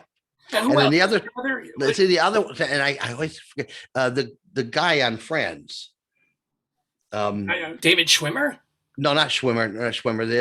And not the other two guys were actually guests on my sitcom, but Matt, I Matt, can't not remember, but yeah. Matt LeBlanc was on there, but the other guy, Matt, The non-Matt LeBlanc guy. Yeah. yeah, the non-Matt, but yeah, I know. he was a guest on my show, and he came on, and I just said this guy just got a charisma, likability, and I remember walked up to him, I said, "You're going to be a star someday," and he was just nobody then. And he said, "Oh, Matt, oh, I can't remember his name, Matt, him." But and he did well. He did Now, well. speaking of doing well, what was it like doing a sit? I mean, you lucked out. You hit the jackpot. You starred in a television sitcom For 3 years. Was it good length of it. 80 hours a week? You just had half a day off where you have to start memorizing a script. Right? I mean, just was it not impossible, but like a life that you have no other life? Sitcoms are actually closer to being able to have, that's a good question, a regular life, because they are kind of a 9 to 5 job. Most of them are just during the week, and so you can have your weekend off. I happen to be very lucky. I lived in North Hollywood, right on the border of there in Toluca Lake. I bought a house back there in the 70s, and the studio, not the big studio, but the building, the studio was the closest studio to my house. It was down in Burbank. It was about a mile away. And the building, now the studio was on this what they used to call the Warner Brothers a lot and ranch, Warner Brothers Ranch, and that building was the closest studio to I couldn't have gotten a closer studio in all of the Los Angeles area. I used to ride my bike and take my lunch, and so it was amazing. I mean, it was just but to get back to but you can have a regular life with a sitcom. When you have to shoot these 1 hour series where it's done like a movie, like SVU or something like that. It's like a movie, and you got to get up early. You got to go somewhere. Sometimes they're on location. Sometimes they're here. That's a lot of work. That's like shooting a movie every week, and that can totally consume your life. Now, but sitcoms are like a 9 to 5 job. You can have a fairly decent regular life. You have your weekends off, and But I also want to talk about the comedy thing with you, because that's where you first started, and it's rather interesting that you have a quote unquote not nice story about the guy that we think is the nicest guy in the world, and more of a nice story about the Tonight Show host who everybody feels a little oaky about. So you basically got your start via Merv Griffin, the great Merv. Yes. Griffin, and yet your first experience with Merv Griffin, you thought your career was going to be in the toy. Oh, that story. I know it's on another podcast. Okay. We don't have you do it, so you do it. Yeah. Tell us about, you're doing a gig, and okay. Can I say anything I want on here? you can use any word you want, including. Okay, good. I did a buddy of my show, and I said the F word, and he went, no. I said, what are you playing to kids? Well, anyway. So, yeah, I was working at the Comedy Store Westwood one night, and that was an extension that Mitzi Shore, who had the Comedy Store up on Sunset, decided she was going to put a little comedy store over by Westwood, which was good because there was thousands and thousands of college kids. So it was a good spot. So I was working there one night late. And when I say late, I'm talking maybe midnight, 11:30, midnight, maybe even 12:30. That's still a decent slot for places like that. Well, it was all right. It kept going until it closed, but I mean, there weren't that many people at this time. I was maybe 4 people in the audience. I'm doing my act, and I see in the background, 3 or 4 people move across the back of the thing and go over and sit in this booth over here in the corner, which was kind of a nice booth place to sit. And then some of the comedians who were hanging around waiting to get on or had been on kind of gravitated over to this area over here, and everybody started talking. And, there weren't that many people in the audience at one point. So I said, hey, guy, either shut the fuck up or get out. But don't, screw up my show. And so they kind of dispersed, and I saw the figures get up and go outside, and then I finished my act. I got off stage, and the MC, I don't know who it was at the time, came up to me and said, Bill, you just might as well pack up your shit and leave town. He said, you just told Merv Griffin to get the fuck out, shut up or get the fuck out. I said, no. He said, yes. He said, you came in here and everybody's talking, kissing his ass. But they were rude. Yeah, well, you're right, rude. And you should never, no matter who you are, you should never make that much. Yeah. But and I thought, oh my God, what have I done? What have I done? And so I at the time I had a kind of a beard and wore puka shells. And that weekend, I think I had a girlfriend, and we got drunk, and she said, let's change the way you look then. So we got rid of the puka shells, and she shaved me. And a couple weeks later, same situation. I was doing a lane, and in comes Merv again. But I'd gotten gun shy, and I think I kind of figured out it was him. And he came in and watched my act, and a couple other guys on the left. And the next day I got a call from his talent guy at home. And this is what they would do. They would saw you at the comedy club. They'd call up the comedy store and say, hey, can we have so-and-so's number? And they call you directly. So I got a call from his talent. Hey, Murph saw you the other night in the comedy club. Maybe you'd like to do our show. And I said, sure. So that was the first national show I did for stand-up. And Murph was a great guy. He was only one of the talk show hosts that didn't have an entourage that hung around him backstage.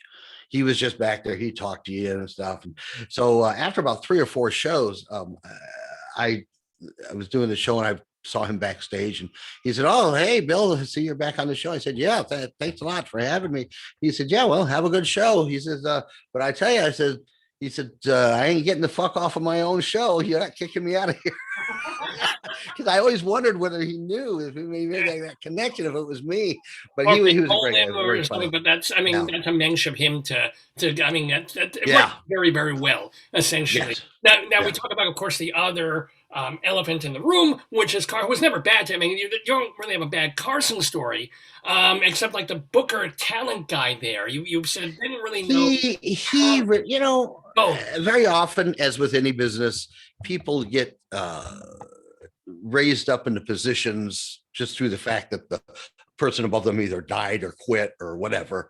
And they had this guy who was the talent coordinator there, and he would go around and he would look at people, and his job was to search out new comedians. That was specifically what he did with comedians, because they would have 3 or 4 comedians on every week.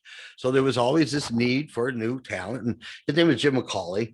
And he was a nice enough guy, but I never thought he really knew much about comedy. He would say things to me. I call it pissing in the pond. When people want to say that they added to the, well, that's that pond. That's a beautiful pond. Well, yeah, I pissed in it. I put my 2 cents in. So it's what I call bullshit contribution.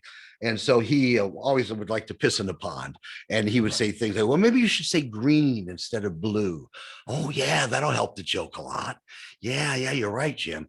And, you kiss his ass because he held the keys. He had obviously an eye for talent. I mean, if he booked a lot of big people, but then he make his little, but anybody that went around town and looked at all the comedians could see who was funny and who wasn't. It didn't take a genius. I think what he might have known is he knew what Johnny liked, or he would say that. Well, Johnny wouldn't like that. Johnny wouldn't understand that. That's a little too Johnny. So his job was to not cater to the audience, but to cater to what Johnny, because Johnny was the say all, and that's who he had to make happy. So he would give suggestions, but there's always somebody there that holds the key to the door that you want to go through. So, I mean, he always liked me. I was lucky. I was a little bit different than most of the comedians they had on there. Johnny liked me. I had very little interaction with him. I'll tell you a story. When I was a kid, again, I love Johnny Carson. I mean, I would stay up and watch. I watched him for years. I learned a lot from him. And one time when I was about in 7th grade, my parents, we weren't doing all that great. My dad had retired from the Army, and they didn't have a lot of money at the time. And so what they did was they wrote off to Johnny Carson when he was in New York and asked him for an autographed picture for me. And they got it. And he sent it. And I think it was for my birthday. That is nice. I mean, it may have been signed by Fred de Cordoba. No, it was signed by him. It was wearing a Nehru jacket and a turtleneck. That's how far back this was. Oh, no, But he was from New York. So I had this picture, and in fact, to this day, I have this picture. Good. And it was an 8x10, and I saved it. And after a few shows, I decided I'd do something funny. So I took one of my 8x10 pictures, and I took white out and a black magic marker, and I adjusted the picture with my drawing and stuff. It gave me hair, drew on the Nehru jacket with the white. I made my 8x10 look as much like the one Johnny had sent me. And so before the show, one time I was doing the show, he was in his own little dressing room. He had his own little dressing room. And I knocked on the door, and I said, Johnny, could I talk to you? He said, sure, come on in. So I showed him this. I told him the story. I showed him the picture. He knew I wasn't bullshitting. I said, I've had this ever since I was a kid. I said, and he laughed because, it was a Nehru jacket and the thing. And then I said, but, since I've been to shows so much, I thought maybe I thought I'd give you a picture of my 8x10. And so I gave him the bit, and his the Billy from Johnny. And I wrote from Billy to, from Johnny to Billy. And I wrote from Billy to Johnny and gave it to him. And he got a laugh. And then he left it in the dressing room, which I didn't expect him to take it home. Carry on. But I was later told by one of the talent coordinators, they said, wait a minute. You went and knocked on his makeup thing while he was getting makeup done? I said, yeah. He said, and you went in? I said, yeah. He said, whoa. He said, he must have liked you. He said, because I'm surprised he didn't tell you get the fuck out of there, because he was very private. That was kind of an invasion of his, as far as they were concerned, an invasion of his privacy a little bit. And he was surprised he even let me in there. So I didn't know. I do want to clue people in, by the way. You appeared on the Carson show several times. There's one where you really killed, and I mean, and you killed so well that you got the call. And this is what we were building up to before, that you got. It's like, no, it's not, we'll go to commercial. It's like, oh, come sit down on the couch for 2 minutes. Come talk to Johnny for 2 minutes. And this is when you were like, because it was a very physical act, and I don't think you were expecting it. You were drenched. And you sit with Johnny, and you were going to have a cute thing to banter with him. But this is where that guy, this is him. His pissing in the pond. I had my show at the time, and he said to me, Johnny can say, oh, you have that show where you have 10 kids. He said, and then you can say, and that doesn't make Planned Parenthood, people at Planned Parenthood very happy. And I thought, okay, is that supposed to be funny? That pause was beautiful. Yes. So I go over and I sit down, and Johnny says to me, I hear you got this new show on another network. And I said, yeah, it's on ABC. I said, the alphabetically #1 network. And because I was on NBC, Johnny was on NBC. And then I said, that doesn't make the Planned Parenthood I couldn't remember. And I sat there and went, to this day, I can't watch this. I said, yeah, and that doesn't make the people at the people that have spiking. Yeah, you went all Jerry Lewis on him, and he immediately was very graceful, but he said, okay, we're going to go to commercial. Yeah, I thought, this son of a bitch, he tried to tell me to do something that wasn't funny, that I couldn't remember. And that's what I got for it. And just to this day, I cannot watch that little thing. I said, but the first 5 minutes are fabulous. The first 5 minutes. It was fun. It was fun. It's hard to go do stand up and then go sit down right away.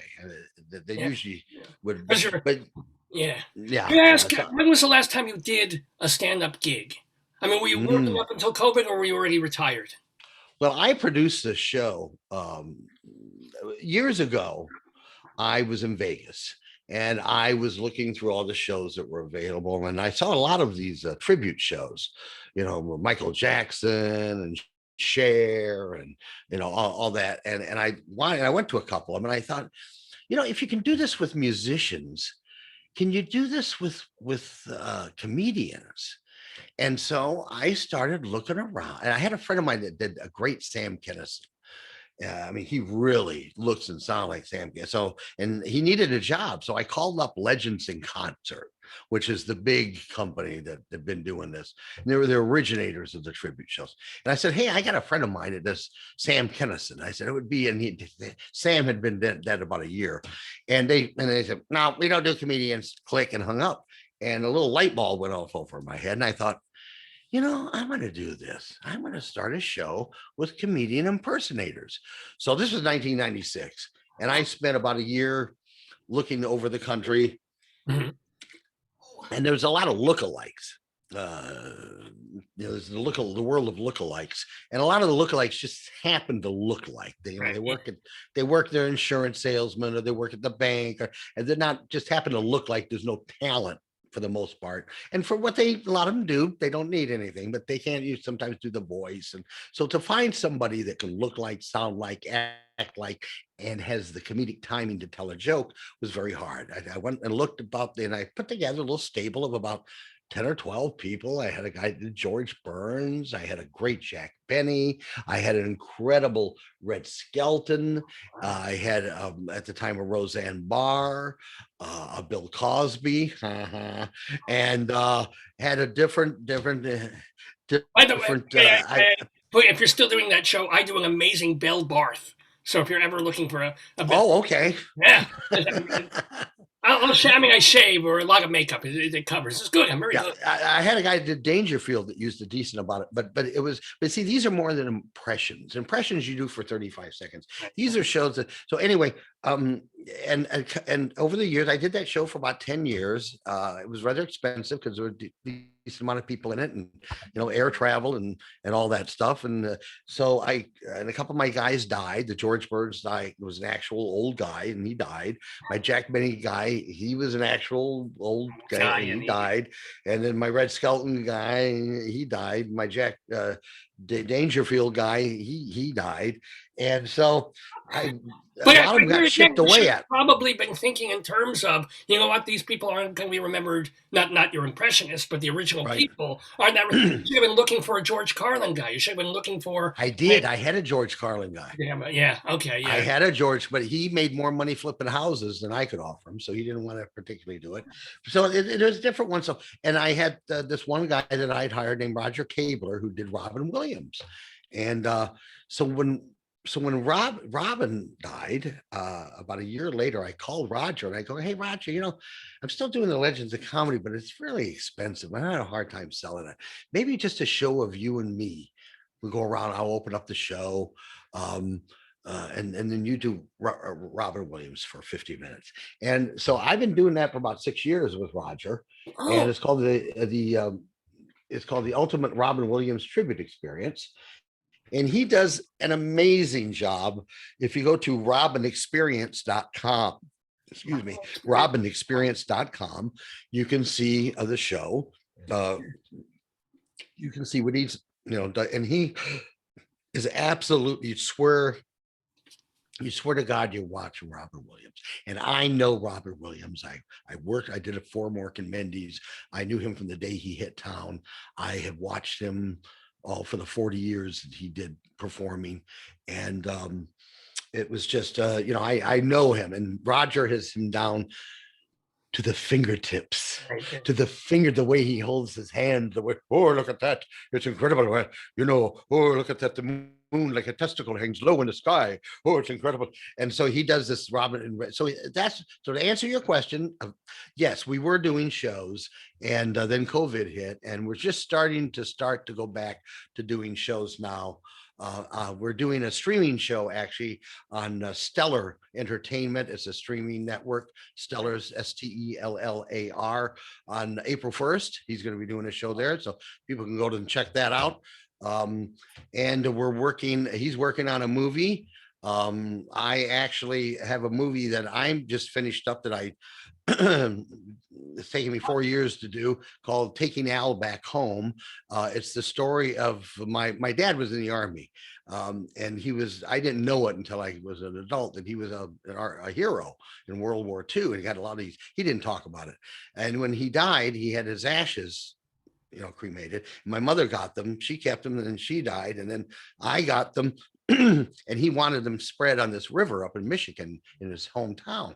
And before we left the country, I said to my wife, I got to do this. This is something I have to do for my father. Right. I figured as long as I'm going to do it, I'm going to make a movie out of it. So I made a documentary called Taking Al Back Home. It's a story, a father and son's last road trip, where we go and I go on this road trip, and I have my dad in his box and his little blue hat. Where's the blue hat? Still have the hat. And we go on this road trip up from Texas up to Michigan, and it's some of the adventures and the things that I do. And I'm just finishing that up, and that's going to be available, and it's going to be on Netflix. They just don't know it yet. And or Amazon, they just don't know. So I'm just finishing it up, and then now the hard part to get distributed. So that's what I've been doing. And through the magic of computers, I can still do this stuff and be in Cambodia. I can talk to you. Yeah, so that's amazing. Let me ask you, and to just make sure, people can find you pretty easily on Facebook. But do you have a website? Do you have a Bill Kirchenbauer? Yeah, BillKirchenbauer.com actually. And they can go there. And I'm on Facebook. Yeah, well, of course I'm on Facebook. This is how I conduct my services now. I don't want to get near anybody. I don't want to get the corona or the leprosy. It's all out there. But let me ask you a question now. Of course. And I asked a lot of my Jewish friends this. Let me ask you something, Rabbi. Why are Jews so funny? Oh, why are Jews so? Because we're generally miserable. We're miserable, sad creatures. And the only way, I get up in the morning and it's like, okay, do I do a Kurt Cobain? Do I put my toe on a shotgun? Or do I maybe say a prayer and make breakfast? And then I'll stand at the toilet in the bathroom. And it's like, if it takes me less than 8 minutes to pee, I'm like, okay, no shotgun today. I'm going to go forward and live. And the whole day is like this. I have my dear, darling wife, Miriam Libby, and our 21 and a half children. And some days she'll give me a look, and I'm like, shotgun. And other days it's like, maybe just pills. But I get through the day. This is why it's surviving in a generally hostile world. That's a great question. And you're like, aren't you of German extraction? What are you from? I'm actually found out. I was born in Austria. This gets into my movie now about what happened to me. But I always thought I was Austrian, but I'm actually Romanian. Oh my gosh! I'm from Romania. My people left Romania to get away from Hitler. Ended up in Austria. Sure, they did. Sure, yeah, they went to Austria to avoid Hitler. That makes a lot of sense. Sure, they went Polish. Jesus. No. So I'm Romanian. All right. I've asked that people why are Jewish people so funny? And one of the interesting things that I thought somebody said was because the communities have all these characters in them, all these great characters, the Mensch, the cheap son of a bitch, the old nosy lady, the cantor. I'm two of those three already. Yes.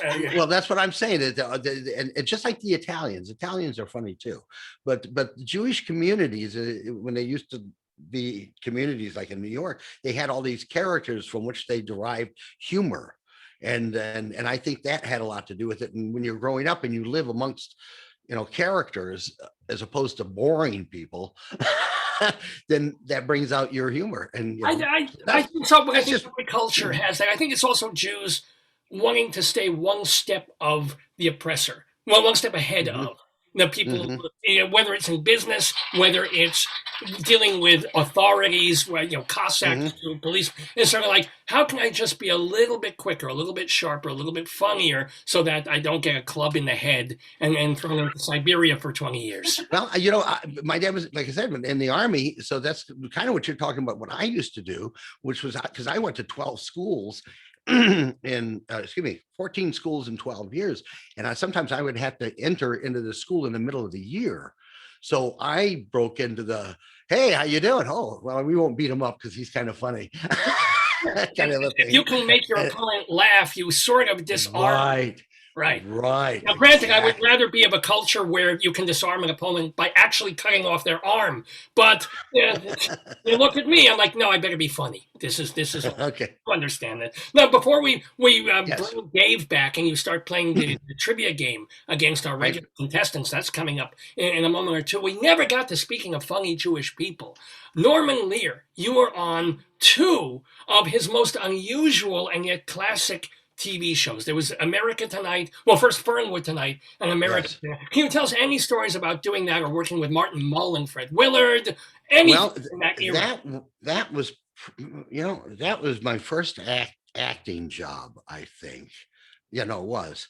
And I sold videotape equipment for a living, actually, for when the infancy of videotape equipment that people could afford, in their homes.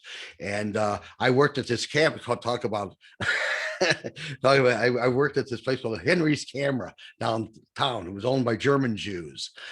And this is where I learned business. I never knew you could negotiate for stuff. I mean, I grew up in Oh a God, world. yeah, of course. I grew Oh up in a God, world. If yeah.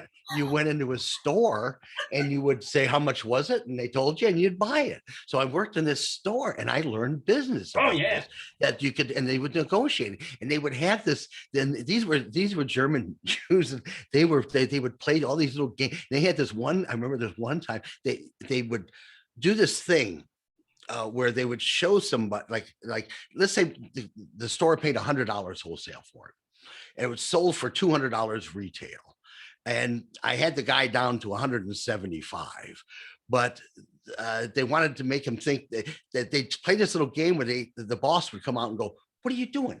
You can't sell it to him for 175. We pay 180 for it. What the fuck are you doing? You're a moron." And then they look at the customer and go, "I'm sorry, this guy's an idiot. He's a fucking moron. I'm going to fire him probably this afternoon. But since he told you that price, then I'll honor it. But you talk to me when you get done with this, all right? You stupid fuck."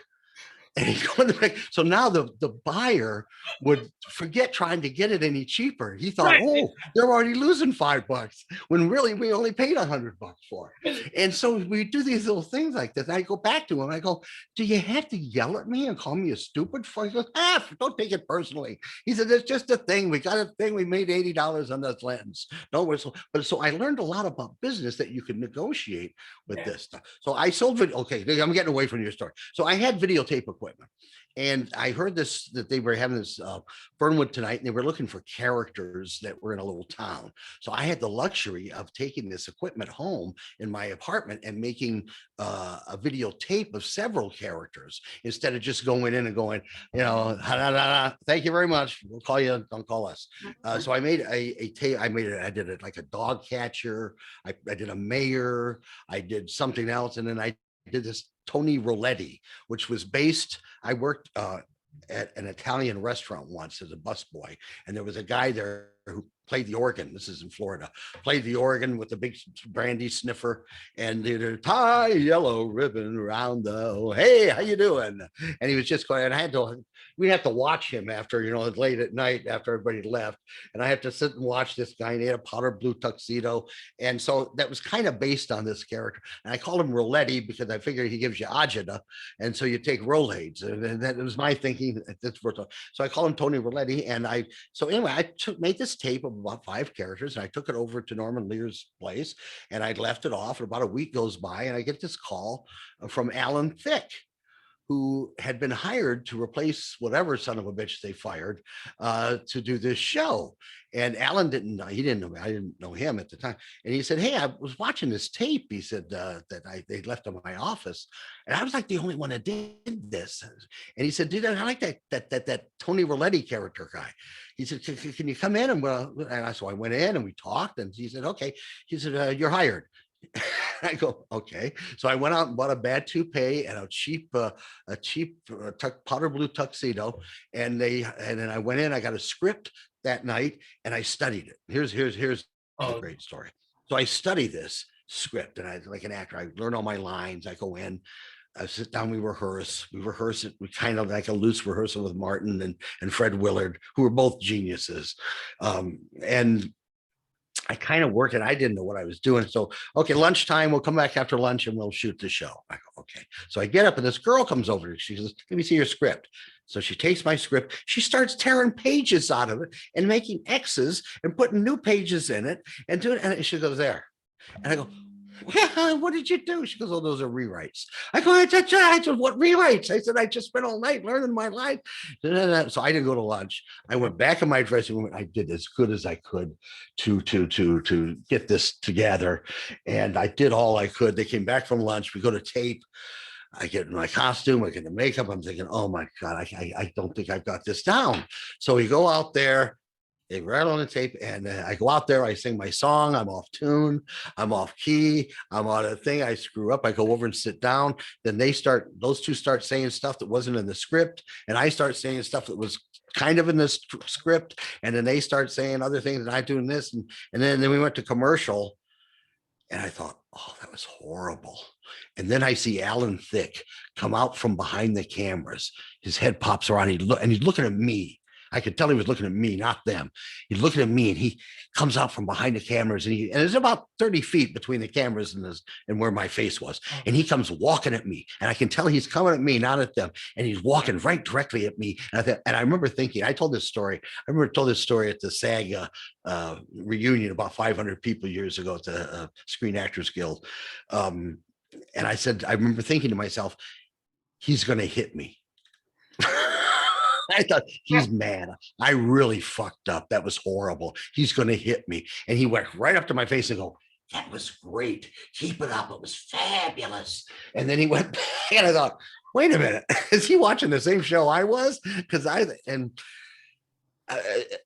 mean, it was through all ignorance on my part. But they loved it. And I think I did about 6 or 8 Fernwood Tonights, and I don't know how many America Tonights, but it was all through total. And then my singing, and I'm not a singer. I can sing, but I'm not a singer. But I have had big musicians come up, Bob Seger, Alice Cooper, that I've met. And I go, you're Tony Rolletti? Oh, I love Tony Rolletti. He said, and again, I don't know anything about music. They would say, oh, you were great. And then they would explain to me what I did vocally. Where I would jump from one note in one octave to the note above that note in the other octave. So it was, and I said, and yeah. It said you would jump from like the F in one up to the F in the other octave above the, and I go, it wasn't. Don't tell me what I'm doing right. It wasn't there was no effort on my part, but they would get a kick out of it because I guess it was like musical comedy to them. So it was fun. It was a fun character. I still have people watching it, and that was a long time ago. That was 77, 78. But but it's a shame. I might take this time to make note that it was before Andy Kaufman did Tony Clifton, and also before Bill Murray did his thing on Saturday Night Live. So you were the no discredit to them. They're actually very good characters. Andy Kaufman did that Tony Clifton guy, and he was very unlikable. He was a real asshole. My guy was more nice, and Bill Murray had his thing, and I love Bill Murray. He was fun, but I really was the original blue powder, bad toupee nightclub singer. Another guest on the show was talking about Andy Kaufman a couple of weeks ago and saying he was actually the sweetest, nicest person when he wasn't doing anything. Did you know you would have been in your circle? I met him a couple times. He was very shy. He liked to brush his teeth a lot. He was. I did a special with him for George Slaughter. I forget, it was some actress. I forget what her name was. It was the girl that played Tabitha. And some come and go actresses no longer around. I forget. But and now she's going to say really terrible. You know what he really was? I consider him really not to be so much a comedian as a performance artist. Which allows you not to be that funny. Because that was the thing about a lot of the time I was like, okay, I get he's important. He dealt with people's emotions, whatever that may be. Could be, if there's an equivalent to a comedian making people laugh, if there's an equivalent to making people pissed off, Oh, I do that. That's that me. he would do. That's my specialty. Let me tell But you. he got emotions out of people, be they good or bad or happy or sad. And he played with people a lot, and he was really a performance artist in my mind. By the way, do you watch any comedians now? I mean, if you have Netflix or these different? Yeah. So, anybody you really like, or is there a glut and you're just like, oh, here's another one, here's another one, here's another? I watch. I don't watch a lot of comedy because I don't like to be influenced. I love Brian Regan. I think Brian Regan is very, very funny. He just I laugh at him. I watch a lot of stand-up comedy, and I don't want to sound like an old crotchety old guy, but I just don't get a lot of the news. They don't have. It's like nobody wants to take the time to write a joke anymore, and not that everything has to be jokes, but I think a lot of young comedians now, they see people like Jim Gaffigan up there telling their little stories. Yeah, I love Jim Gaffigan too, but he's like Perry Como. He makes it look easy when really it's hard. Yeah. It's written, it's rehearsed, it's honed, and it's a work of wordy art. Whereas a lot of these people say, well, I'll just get up and talk about how I went to the store. The checkout lady, she had a stupid hat on. And I said, hey, that's a stupid hat. Okay, that's not a joke. That's not a joke. I love the hat thing. It's just not. There's more to, and not everything has to be. We were talking about this in a Facebook group when I asked. It's called the Maxwell Method. It's on Facebook. It's run by Dobie Maxwell.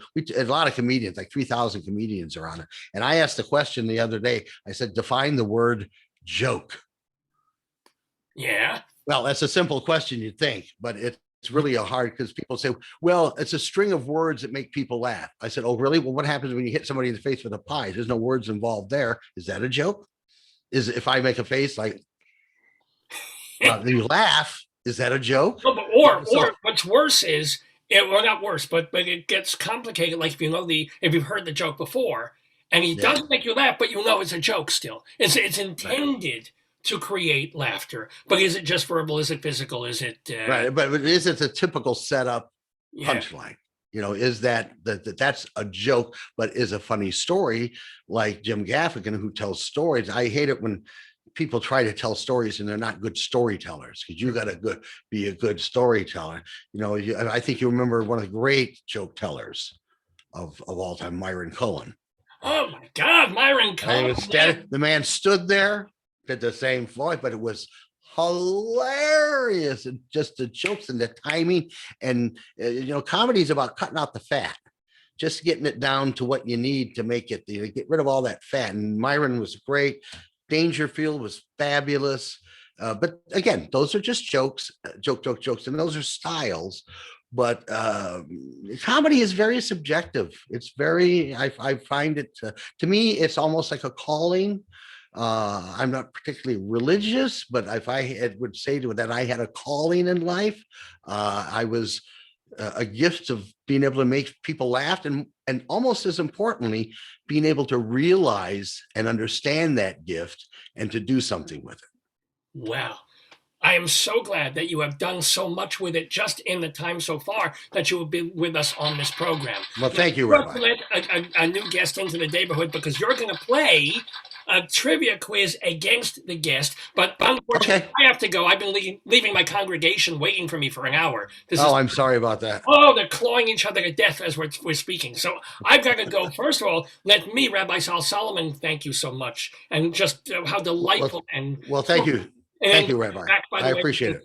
There's so many more stories I know that you can tell. But you may tell one or two more when Dave comes back to this program. Dave's Gone By, live on Shabbos morning. It is March 13th, 2021. Time for the Today Yesterday quiz. Let me get my outro music ready, because I have my whole staff helping me here on the iTunes. Oh, thank you, staff.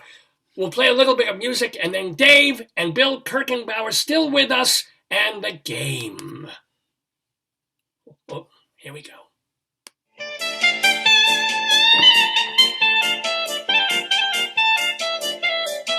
I love that klezmer.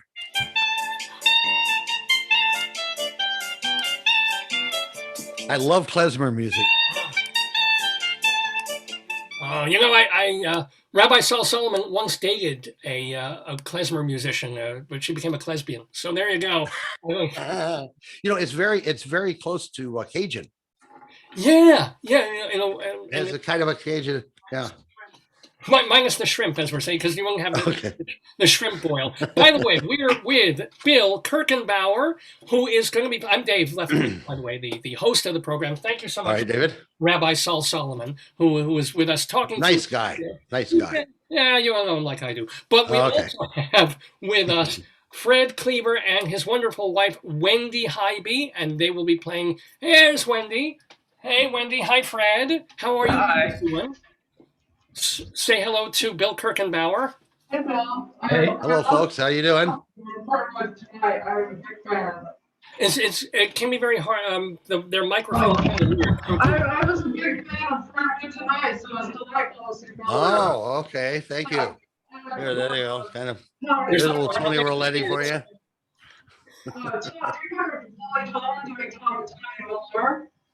I'm having a little hard time understanding her. It's breaking up. Yeah, He's asking about Lily Tomlin doing Tommy Velour. Oh, Lily? What about her? Lily Tomlin doing Tommy Velour. That character might have been. Oh, yes. That's right. I forgot about that. Yes, Tommy Velour. That's right. I don't know. Well, let me just tell folks, we've also been sort of waiting for our other contestant. David Short won't be able to join us for the Today Yesterday quiz because he's here's my phone. He's with his mommy who got the vaccination, so he's hanging with her to make sure she doesn't get some horrible bloaty reaction kind of a thing. But right. Leslie is probably just having her usual can't log on.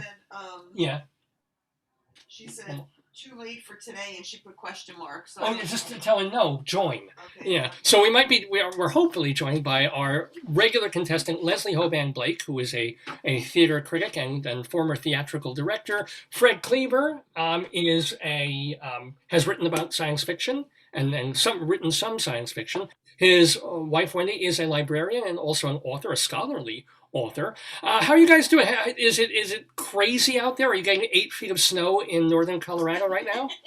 Not yet. Oh. Just a little bit of rain.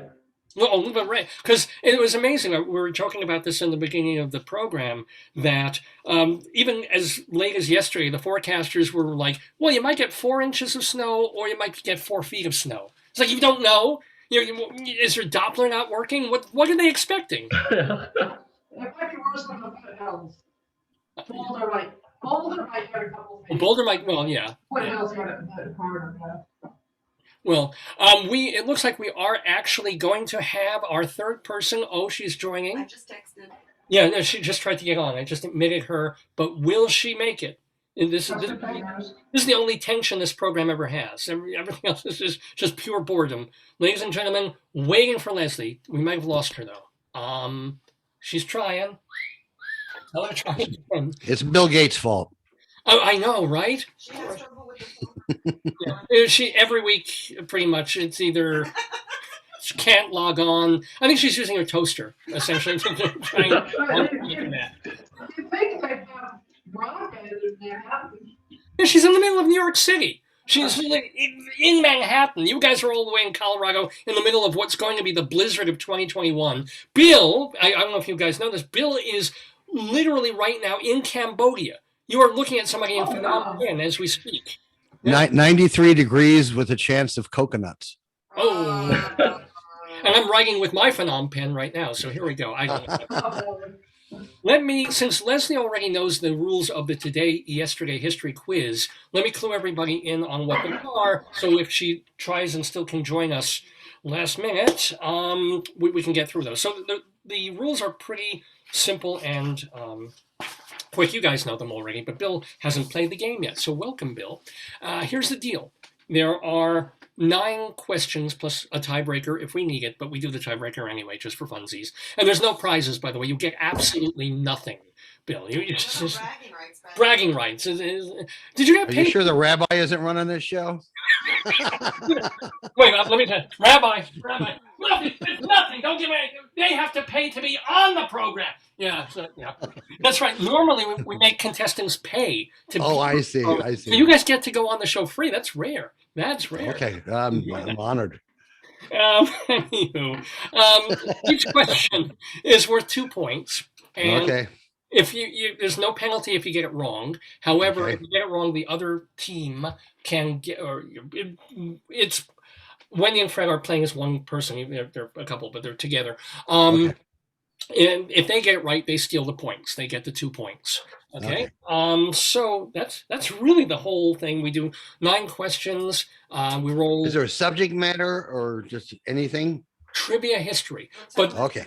happened today. yeah, the context is, the idea is, today is March 13th, 2021. All of these things happen in history on March 13th. Oh, okay. 10 years, 100 years, 500 years ago, it is a March 13th thing. So I'm not gonna, with all the respect to, Leslie and I said we saw you, but you left. Please try again. yeah, Leslie might try again. So what we're gonna do is we're gonna roll the die. And Bill, thank you for being so patient in our starting this up. Bill, first Also before. tell them that most guests go score 0. My wife is telling and reminding me that, Bill, if you get no points at all, there's nothing to be embarrassed. I mean, a lot of times we get the guests on here and they get 0 or 2 points or 4. It's all in fun. Some of the questions are like, oh, I don't know, just pick. Don't in any way. It's multiple choice, or Some of them are you gotta have the multiple answer. choice, some of them are All direct trivia. All right. You can always say Lin-Manuel. I'm pretty good on this stuff. Involve bloodletting a little bit, and some of them involve Lin-Manuel Noriega. I don't know why, but they just. Okay. Yeah. All right. So, Bill, if you would kindly pick a number between 1 and 6. Okay, a 4. Bill does a 4, and Wendy and Fred, can you please pick a number between 1 and 6? Well, we had to negotiate a refund before we pick a number if we lose, right? Yeah, he's done. Yeah, you pick a number, Wendy. Okay, 6. 6. I heard that. Okay, so Wendy and Fred have a 6. What I'm going to do is digitally, I have a website here called rolladie.net. So I'm not cheating or anything like that. We're going to roll a die, and then, this is absolutely perfect. Fingers crossed. Leslie looks like she's trying to join. She's I asked her to join again. Yeah. yeah. She's scaling the mountain. Is she?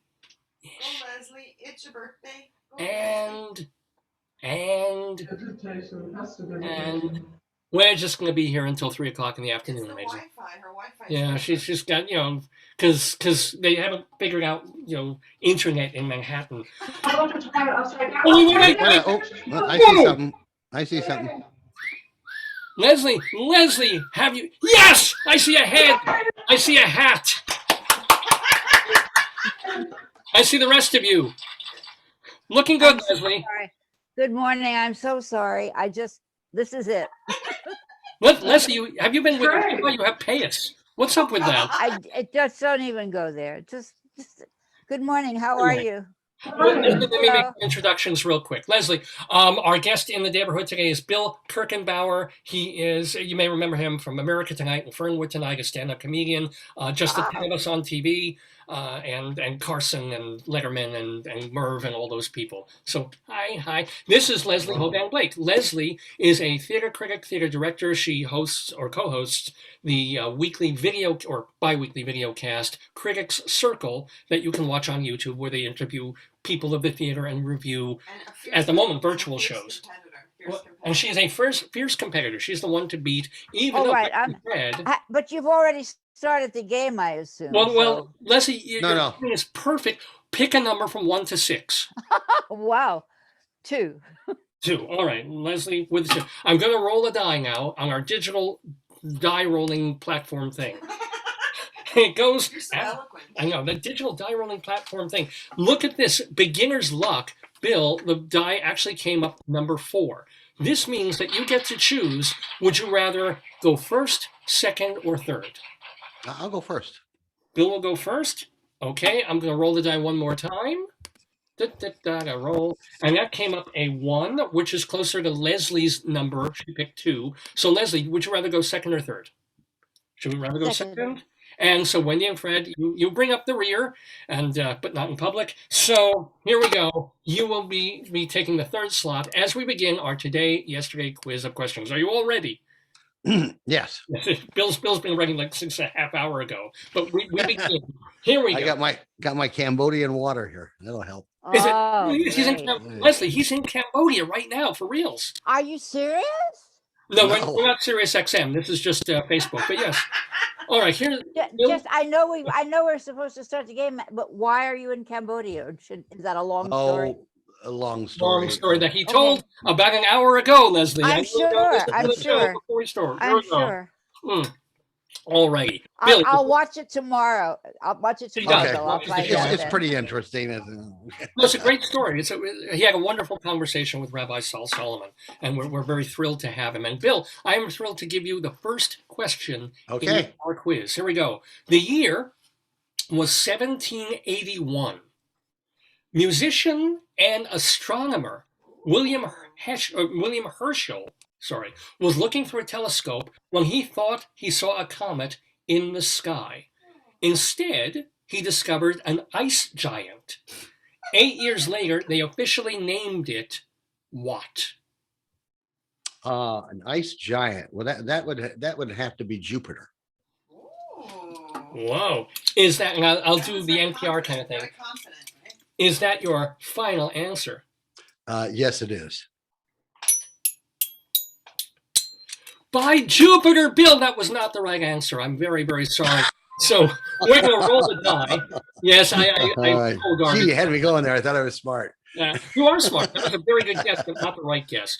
I'm going to roll the die again. We come up with a number 3, which is closest to Leslie. So Leslie, I can read the question again, but would you have the opportunity to steal? No, I know what the answer is, but I hate to say it. I never say it right. That's the problem. Oh, Well, you'll say it right now we know what it is. Yes, of course, that's the one.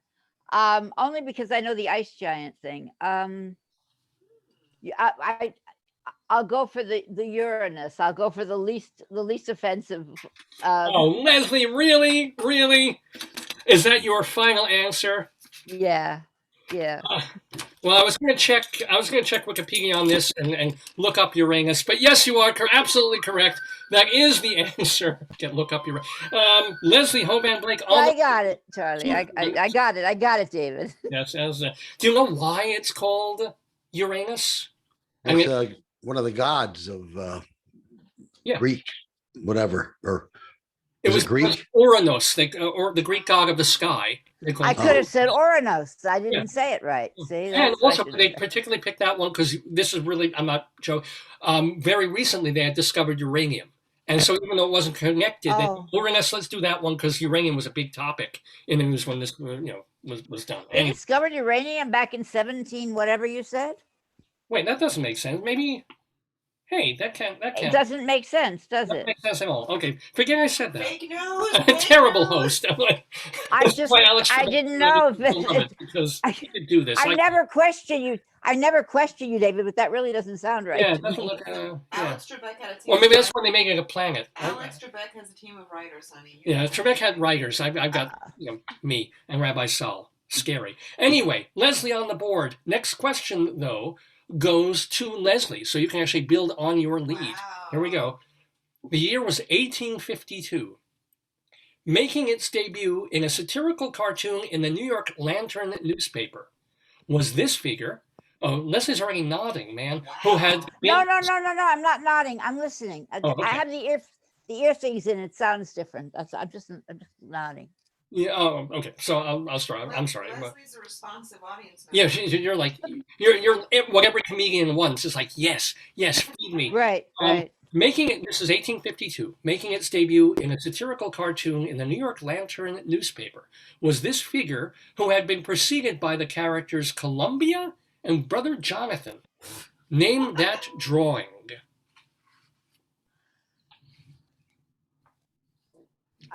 I would say Uncle Sam. That's the only thing that comes to mind. It's just logical that it would be Uncle Sam. Thank you, Bill. It's just logical that it would be Uncle Sam.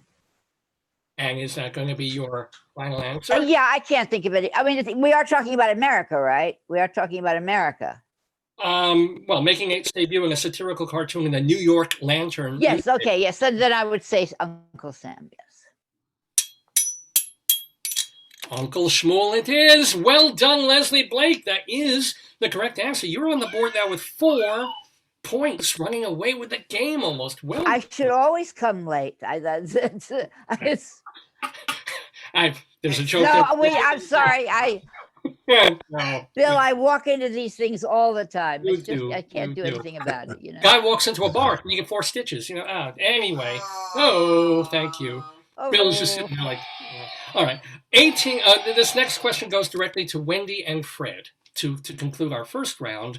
The year 1868. Impeachment proceedings begin today against Andrew Johnson. Which of these is not true?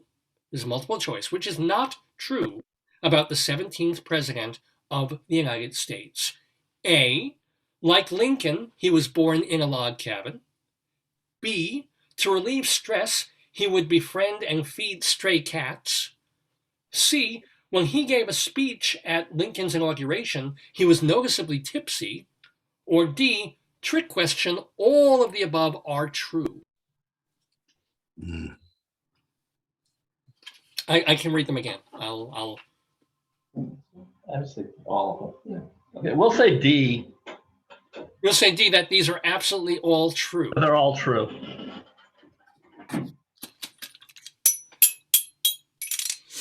Well, the truth is, that's not true. I'm afraid that is not the correct answer, guys. Oh, so now we get the steal possibility. Let me roll that digital die. We come up with boxcar, well, single boxcar. So that's closest to Wendy, but they've already answered. So Bill, with your number 4, you are closest to our roll. So Bill, I'll read the question again, and then you've got the multiple choice on it. 1868 was the year that impeachment proceedings began against Andrew Johnson. Which of these is not true about the 17th president of the United States? A, like Lincoln, he was born in a log cabin. B, to relieve stress, he would befriend and feed stray cats. Or C, when he gave a speech at Lincoln's inauguration, he was noticeably tipsy. I have a feeling, didn't know the man myself, but I would say A. You're saying A, that he was not born in a log cabin. Right. Well, I hate to get all syrupy on you, but log cabin is not the right answer. Get log cabin syrup. No, that is not. I thought everybody was born in a log cabin at that point. Yeah, I thought the whole world was born in a log cabin back then. I put log cabin on my pancakes. And there you go. There you go. Let's see. Wasn't Richard Nixon born in a log cabin? Was he really? No, I don't know. Anywho, would have been one thing he didn't lie about. Let's see. Leslie, you get to steal if you can steal. Oh my goodness, I have no idea. Really I would think, given what we know about Johnson, I would think that he would skin cats rather than feed them. But I'm sure he was noticeably tipsy. I'm sure that was one of his many.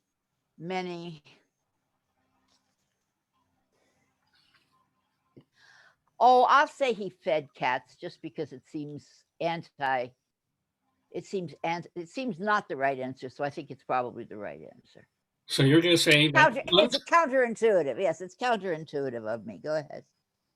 He fed cats to dogs is what he did. Well, Leslie, that is a meowvelous answer. I know I was stretching there. Believe it or not, that was He did? It was incorrect. Here's the deal. Andrew Johnson in the White House, there was a family of white mice that were running around the White House, and he loved them. He would feed them. He would take care of these mice. So he wasn't a cat guy. He was a mouse guy, which is this absolutely true story. And by the way, the drunk thing was, as far as the inauguration, that was true because he was getting over typhoid. So he drank a bunch of whiskey just before. That's what they said. That's what they said. I know. Yeah, right. So, but yeah, he was. I always say story- that. If I get caught being drunk, I say I'm getting over typhoid. It's Oh easy yeah, to I'm handle. getting over Corona, or Right, I'm it's drinking the Corona easiest long I'm thing. drinking a Corona. Yeah, exactly. Yeah.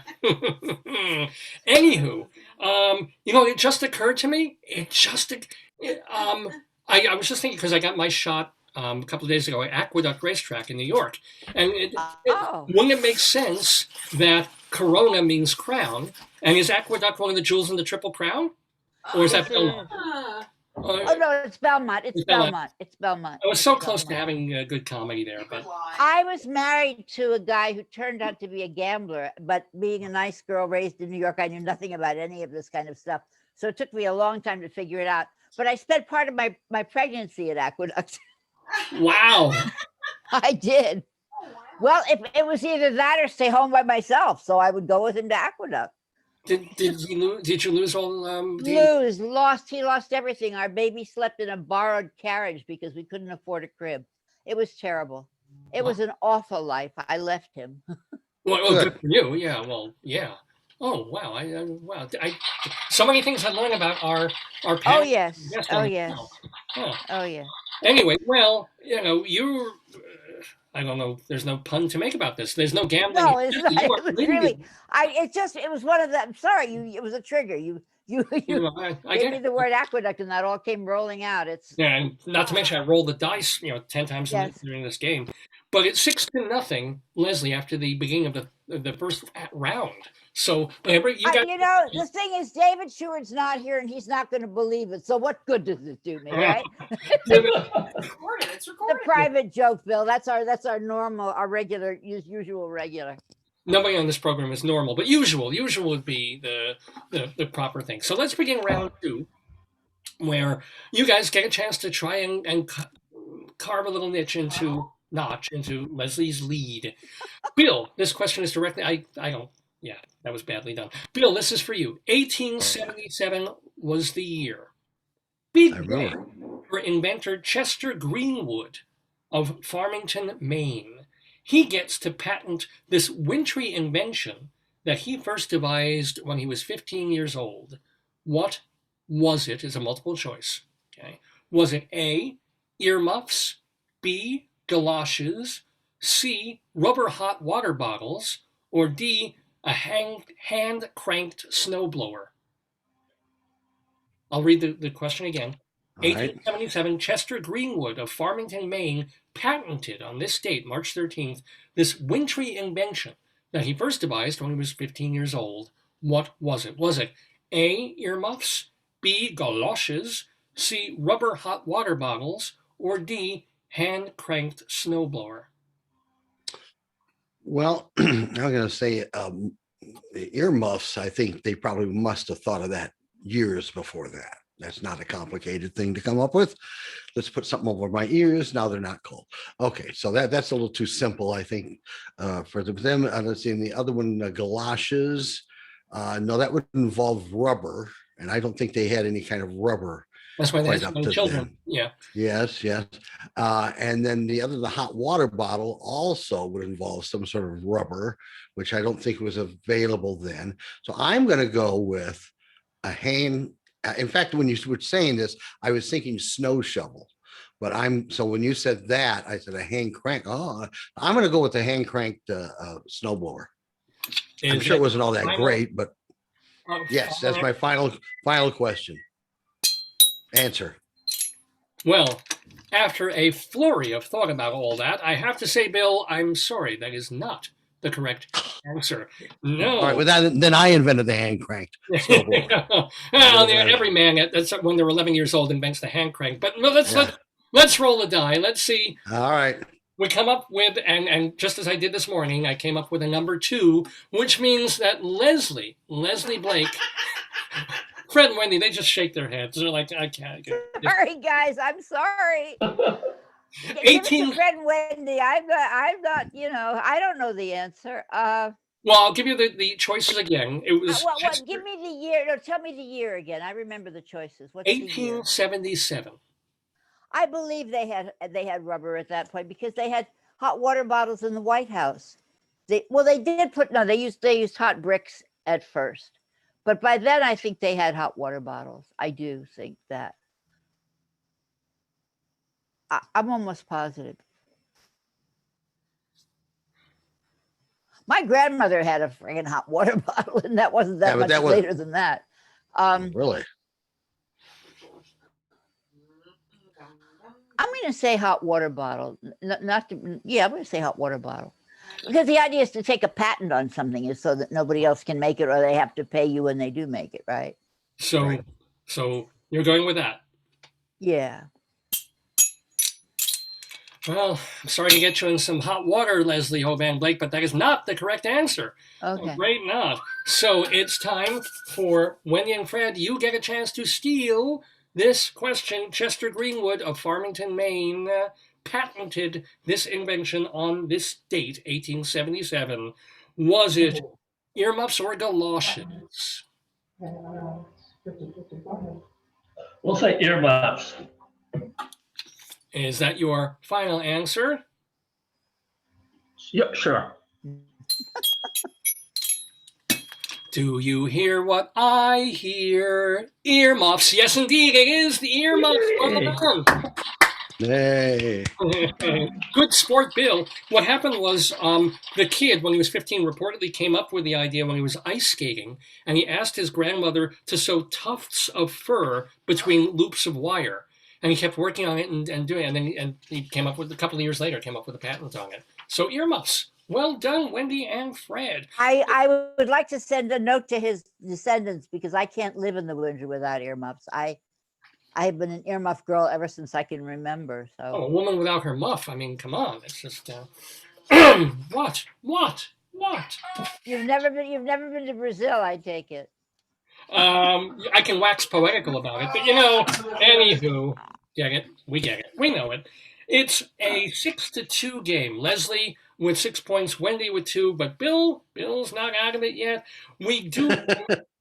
All right. Well, I hope this doesn't affect my credit. Yeah, it's all right. I mean, you're in Cambodia. They're going to come to Cambodia and get your credit is what they're going to do. Credit doesn't mean anything over here. Oh, How much is it to the dollar there? What is like $1 or $10? Well, they use the dollar here. Oh, yeah. They use their real, Yeah. but then they take dollars. They love regular dollars, so you don't have to always figure out the exchange rate. If you got $1, it's $1. But what do the locals use? I mean, because when I was in A real, it's called a real, RHIEL. And there's 4,000 of them to $1. Oh, wow. Okay.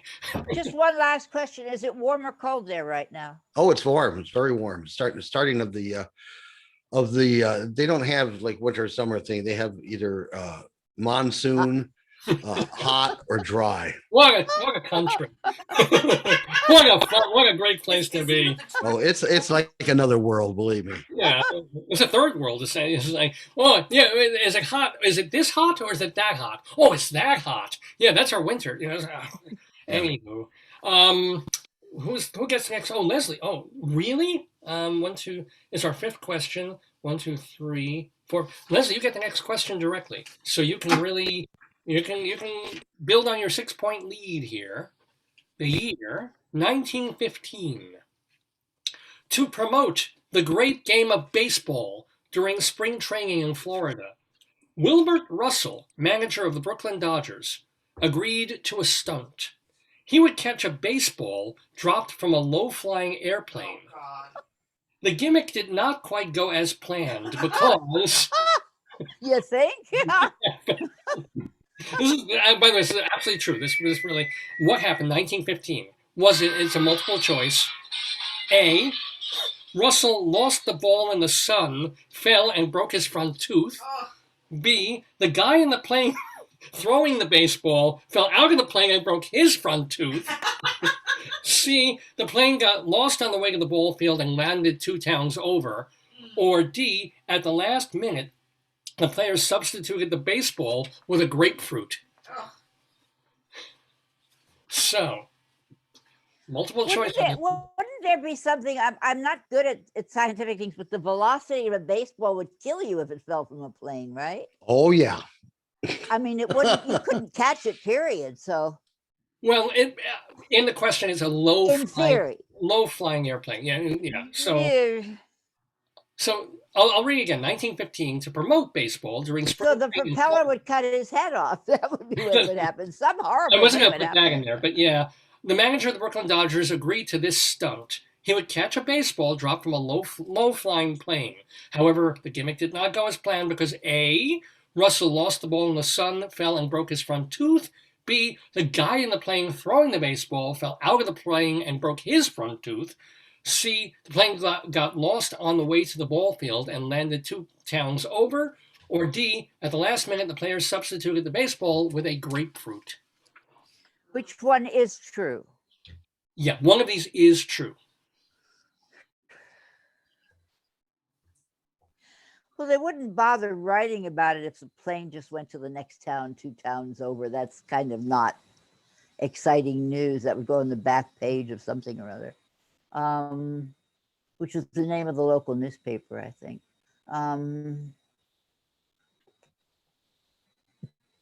Why would he substitute a grapefruit? I don't understand that. I have no idea. I have no. Wendy, you want to take this? I have no idea. There's a multiple choice. You have a 25%. I know of being stupid at 25% no matter what I do. I know.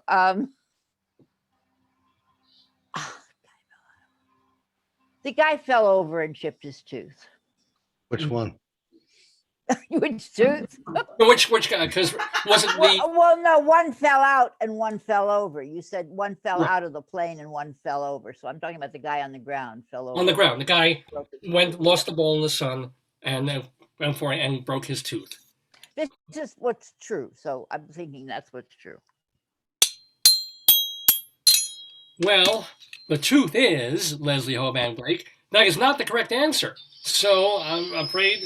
No, it's a no on that one. Let's roll the die and see who gets to try and steal. The die comes up with a number 1, which is closest to Leslie and second closest to Bill. So, Bill, you get a chance to steal this question. Do you need me to read the things again, or are you good? Sure, why not? What happened when this low-flying plane for this stunt, what happened on that day? Was it the guy in the plane, this is letter B, the guy in the plane throwing the baseball fell out of the plane and broke his tooth? Mm-hmm. The plane got lost on the way to the ball field and landed 2 towns over? Or D, at the last minute, the players substituted the baseball with a grapefruit? Well, I went to high school for 3 years in St. Petersburg, Florida, where they have all these baseball rehearsal places. And I've been to them, and sometimes these are new people and they're a little goofy.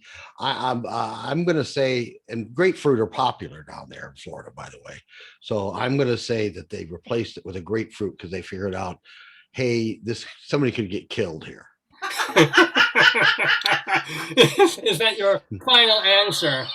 Yes, because I'm going to be, yes. Well, Bill. Yeah. In a biblical sense, you were fruitful and your score is multiplied because, yes, indeed, that is the correct answer. Well done. You are on the points. What happened? I know how they think down there. Well, here's the deal. What happened was the grapefruit hit Russell in the chest and exploded. He started screaming because he thought it went into his chest and he was dying. And his pulse was going everywhere. He thought it was his guts. I see. True story. I find that really funny. All right, well, but anywho, our last question of the second round, we have 3 rounds, will go directly to Wendy and Fred. They are also on the board, by the way. It's a 6-2-2 game. So Wendy and Fred, you can, one of my favorite people in the whole wide world. 1933 was the year Joseph Goebbels becomes German. What a great guy he was. What a leader, yeah. When he'd get drunk, it was just amazing. He'd start dancing funny and talking about monkeys. He liked to talk about monkeys. Yeah, that's it. And then he'd reach out and kill a Jew. It was his way of showing he was a good guy, right? Yeah, it worked. Joe Goebbels, 1933. Became Germany's Minister of Information and Propaganda today, March 13th. Which of these is not true about Jolton Joe Goebbels? Was it, it's a multiple choice, A, he wrote a semi-autobiographical novel called Michael. B, he wrote his doctoral thesis on Goethe. Oh, C, his university thesis advisor was Jewish. Or D, to preserve his diaries, he copied them to microfilm.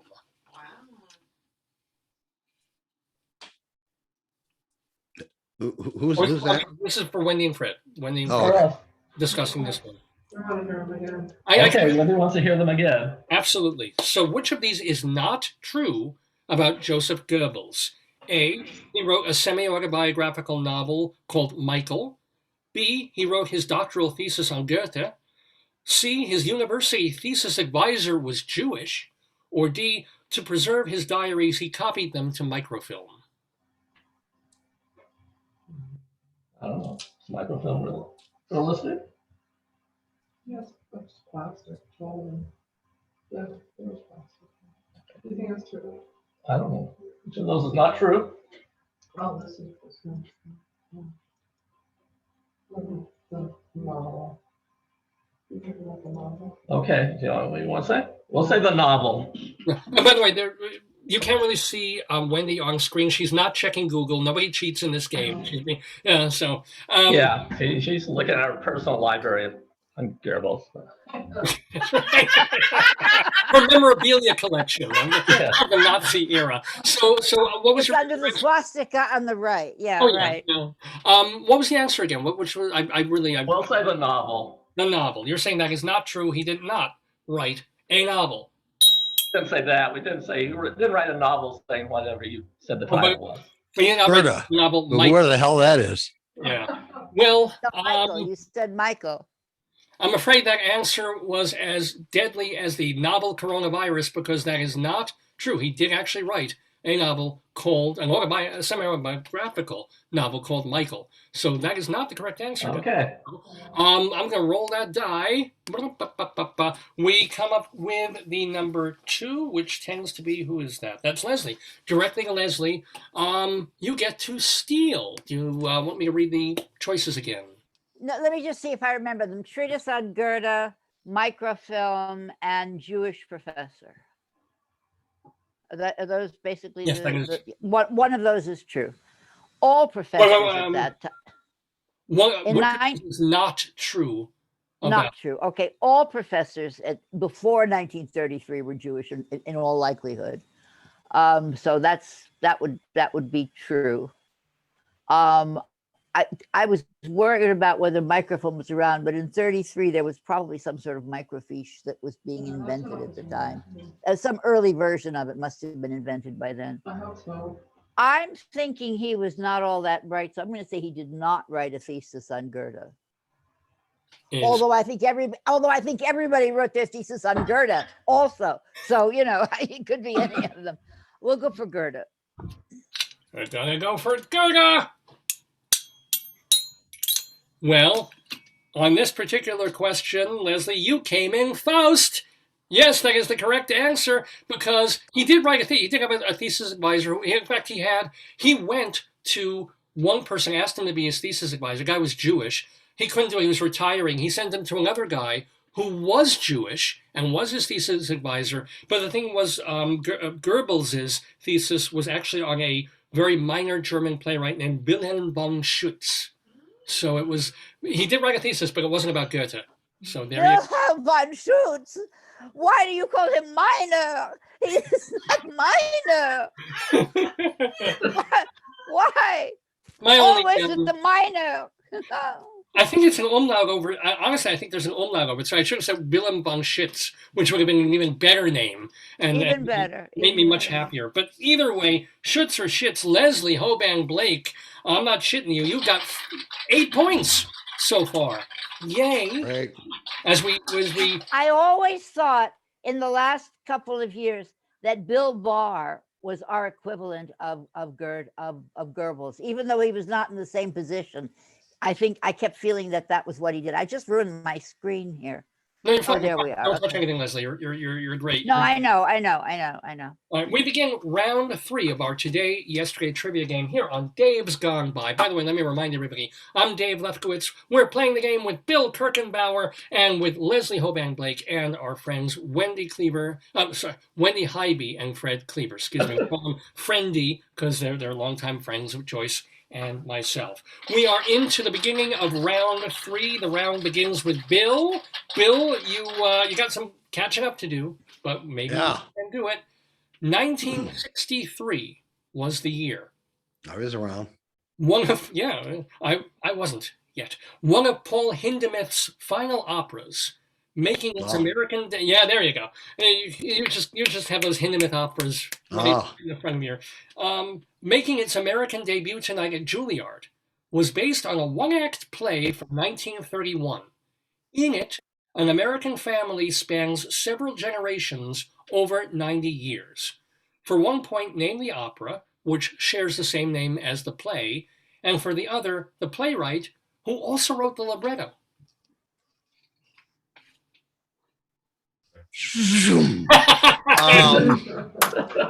Usually we play with 2 scared critics. Was that the plane with the baseball going over your head? Yeah, that's the. There's a grapefruiting. Joe Goebbels wrote the entr'acte in the middle of it. Yeah, Okay. no. Could you ask that question in English now? I wasn't so sure what that really. Okay, 1963 was March 13th, 1963. Mhm. One of Paul Hindemith's final operas made its American debut at Juilliard today. It was based on a one-act play from 1931. In it, an American family spans several generations over 90 years. For one point, name the opera, which is the same name as the play, and for the other, the playwright, who also wrote the libretto.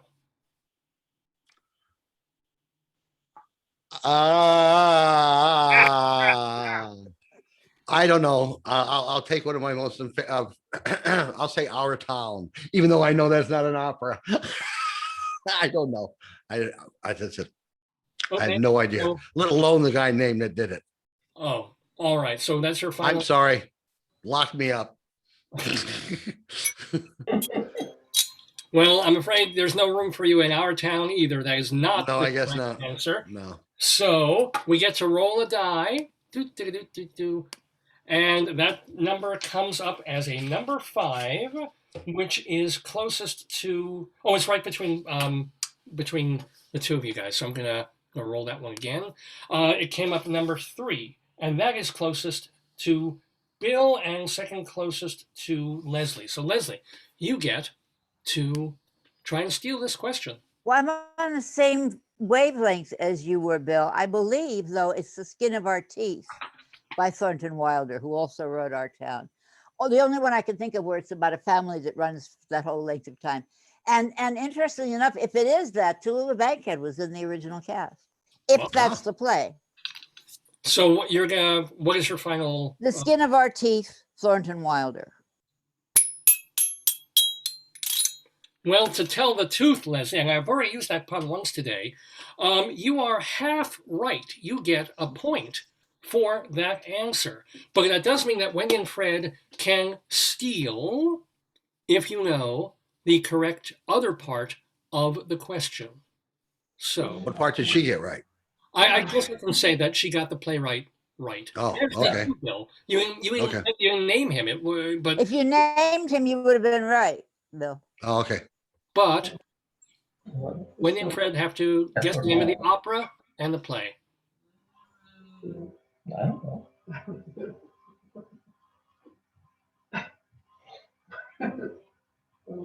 Say something.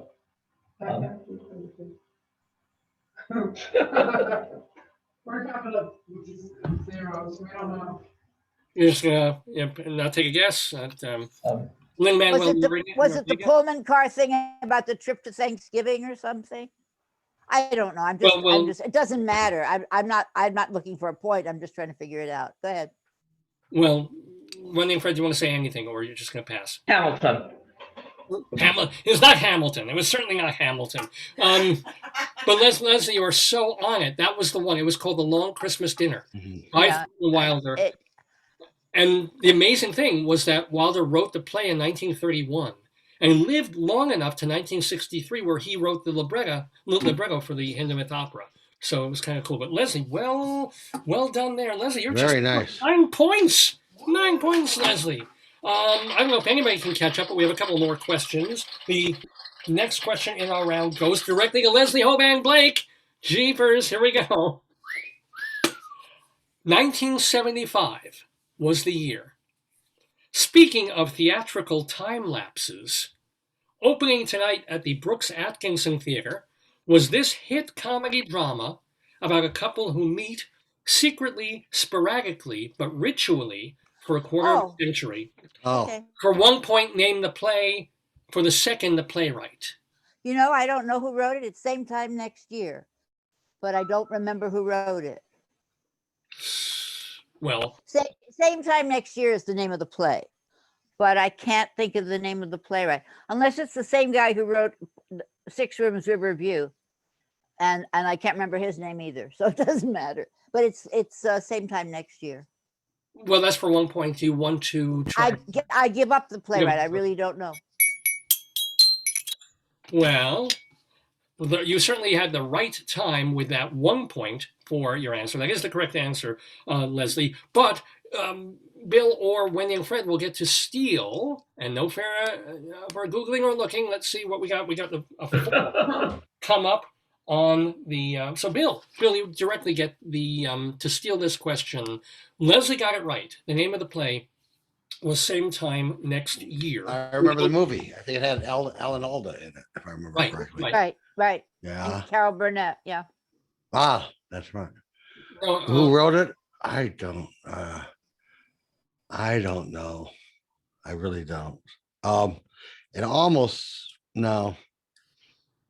I was gonna.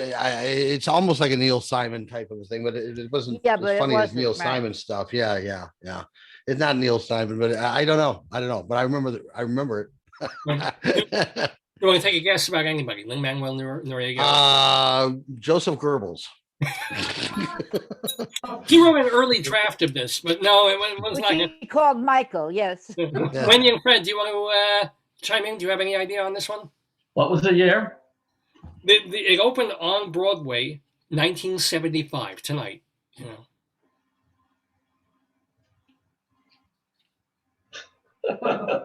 You probably know the movie. You probably know the. I don't know. Oh, yeah. I don't know. Um, I don't know. Lin-Manuel Noriega.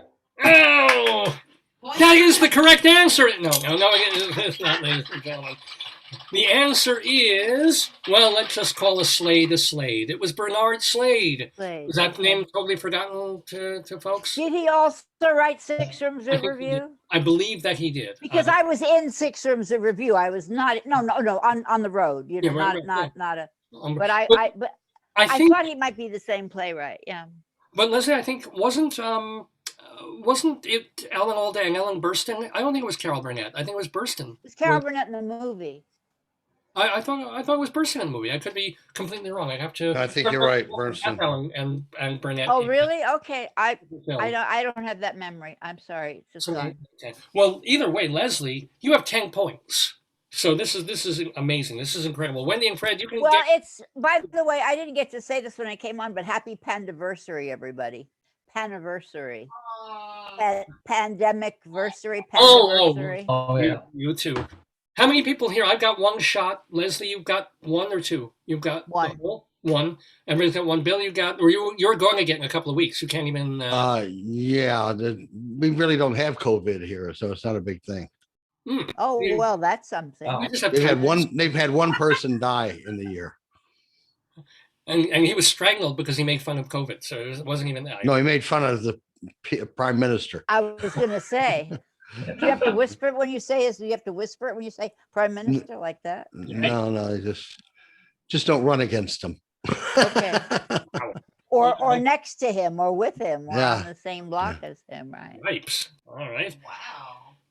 We have a question here that will go to Wendy and Fred directly. So this is the final round question before we get to the tiebreaker that everybody answers just for fun. Are you guys ready? Yes. Here we go, Wendy and Fred. 1982, debuting tonight on ABC. The crime drama T.J. Hooker, starring Sir John Gielgud. No, just kidding. It was William Shatner.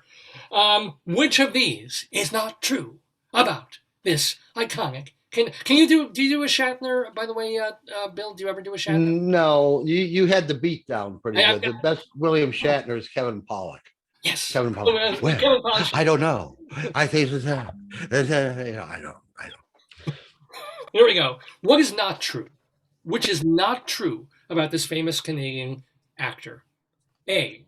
One time he made a mistake playing the $20,000 pyramid and got so mad he threw a chair.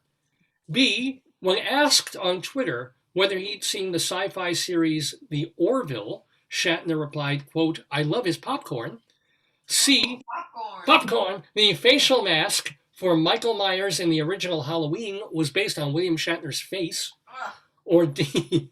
William Shatner's 2020 album, Country Boy at Heart, peaked at #1 on the Billboard country music charts. One of these is not true. So all the rest of them are true. Oh, God. One of these are true. Only one of these is not. Does anybody get to chime in here? Or is it we taking? Oh, Wendy and Fred, it says their Oh question. yeah. Okay. You're an expert on music. Face mask. Okay. Face mask? Okay, we'll say the face mask question. Yeah, that's not a good. For Michael Myers in Halloween, Yes. is the original Halloween was based on William Shatner's face. Is that your final answer? Yes. I'm afraid your chariot turns back into a pumpkin. That is not the correct answer. That the face was when they were making Halloween 2. They went looking for more of the masks. They were out of them. They went around all Hollywood looking for costume shops. And said, "Oh yeah, you want the Captain Kirk mask?" I was like, "Oh yeah, that's the one." So it really was based on that. Let's roll the die and see. We have the number 6, which is the closest to Wendy and Fred, second closest to Bill. So Bill, you get to try and steal this question. Do you want me to read the choice? Sure, go ahead. Let me run this by. Isn't that funny? Nobody has a problem with him throwing this stuff on the game show, but that's okay. We'll go for that one. Well, the first choice is which of these is not true? Yeah. One time he made a mistake playing the $20,000 pyramid. He got so mad he threw a chair. B. When asked on Twitter whether he'd seen the sci-fi TV series The Orville, Shatner replied, quote, I love his popcorn. Or D. William Shatner's 2020 album Country Boy at Heart peaked at #1 on the Billboard country music charts. I'd have to pick the country music song You think that's not album true? there. I don't think he went to #1. Well, thank God I'm not a country boy. Bill, you got that one. You actually got that Oh, one. great. But the thing that makes this even more beautiful and more wonderful is that in 2020, William Shatner released an album called The Blues that peaked #1 on the Billboard Blues chart. No, did it really? really? That is absolutely true. Yes. And only I have an actual album. I have to show you what that you have is. the Illustrated Man? Yeah, I think so. I think that's the one it is. Yeah. That was that first one in the 60s when he was doing. Yeah, it was either that or the second one in the 60s. I'd have to go look at the cover. Yes. But I was I watched the Orville. I love the Orville, which had nothing to do with William That was Shatner. true. He tweeted, because they asked him, it was a Star Trek-based semi-parody, so they asked him about it, and he said, I love his popcorn, jokingly. Oh, that's funny. I mean, even the chair throwing was kind of a thing. What happened was, it was a $20,000 pyramid, and he said the word that he was supposed to do about, and he just picked up the chair and threw it out of the circle in the ring. It was just going but he was doing it in real anger. That's the one game show I turned down. I used to do all the game password, all those game shows, and I got offered to do the $20,000 pyramid, and I tried playing it at home, and I thought, no, I'm going to look like an idiot on that show, kind of like here. Except Bill. So far, I haven't got Dick Clark to make fun of me. Well, first of all, you came in second. So Oh, did I? Oh, Leslie collected 10 points. You collected 4. Wendy and Fred have 2. So you're doing very, very well for a guest. Now here's the oh, deal. thank you. Let's taking flight. We always do the last question anyway, even though it doesn't mean anything. I Okay, don't that's have a fine. pen. I can't play. I don't have a pen. I can't find a pen. That's what I'm looking You for. don't have to write it down. Well, what we normally do is we have everybody hold up the thing because everybody answers at the Oh, same time. oh, I see. So it's kind of a fair thing because everybody gets a shot at it at the same time. I'm listening. I'm just going to lean over and see if my pen is on the floor somewhere. Nope. Here, Leslie, I'll loan you mine. Thank you so much. Yes, if this were, okay, got it. That Well, would be great. Great. Okay. So what we did is just another typical trivia question, and I'll read the question twice and then give a count on 3, 2, 1, and on 1, everybody Okay. picks up the answer. You all If I like, cover right. my eyes, can I say it when everybody else has it up if I know the answer? Yeah. why not? Yeah, are you guys okay with that? I I don't won't care. look. You put yours up and you let me say it, okay? Is that I okay promise. with everybody? Okay. I don't have a pen. I'd have Well, to you go know in what, the other let's room just to give get a it pen. give it like a second. Just cover your eye. And when I say 1, give it a second, Okay. let them hold it, and then say it out loud. But close your eyes. Okay. David, you guide me. When they have it up, you say, okay, Leslie, you can say it now. Okay. So when they get it I up, don't have I'll any let them idea. know. I'll just take my hands down. Okay. Well, I don't even know what that means. All right. We're ready for the question. I didn't hear it. So, all Good. right. This is the year 1961. Tonight was the third and final match between Ingemar Johansson and this heavyweight boxer. Name him. 61. Third and final match between Ingemar Johansson and this heavyweight boxer. Name him.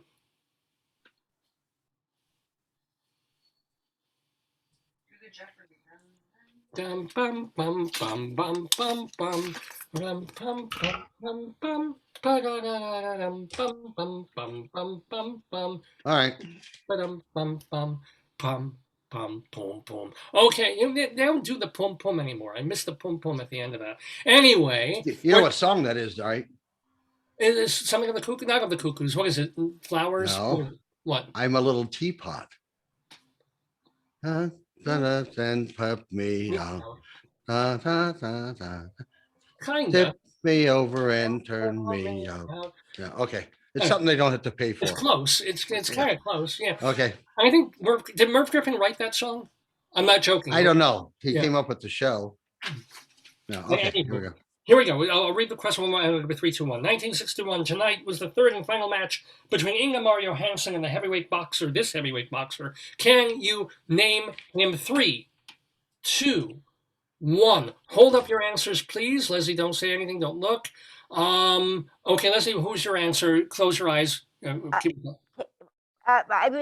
can only think of Joe Louis or Sugar Ray Robinson because I don't really know boxing. So Joe Louis would have been really old by then. their arms are getting tired, Leslie. Sugar Ray Robinson. Okay, everybody, things down, stuff down. So I saw Sonny Liston, I saw Muhammad Ali, and I saw a Sugar Ray Robinson. And I stumped all you guys. The answer is Floyd Patterson. I was going to say Floyd Patterson. Floyd Patterson. In fact, what happened was it went for a couple of years. Johnson, they met in the first match. Johansson pummeled Patterson in the first match. They had a rematch, right. And then Johansson lost the next 2. To Patterson, and then they became friends for the rest of their lives. They actually became good friends. So no points to anyone on that. But even before that question, boy, oh boy, Leslie Hoban Blake. What let's get some applause. I mean, yeah, I'm gonna wear the hat from now on. This is it. This is the lucky hat, guys. You're stuck with it. All right. Well, let's remind everybody, and first of all, thank everybody for playing. Leslie, we can watch you and our mutual friend Charlie Gross co-hosting the podcast Critic's Choice on YouTube. Critics Circle. No, Critics Circle. My podcast is Critics Choice, but it hasn't started yet. So sorry. Okay. Critics Circle. And it's on, what's the most recent? Did you do the one this week or last week? Yes, we just did one. We did a catch up. We recorded it on March 11th, which to us was the end of the world, of course. And so we recorded it and we talked about the Tonys and the ridiculousness of the Tonys.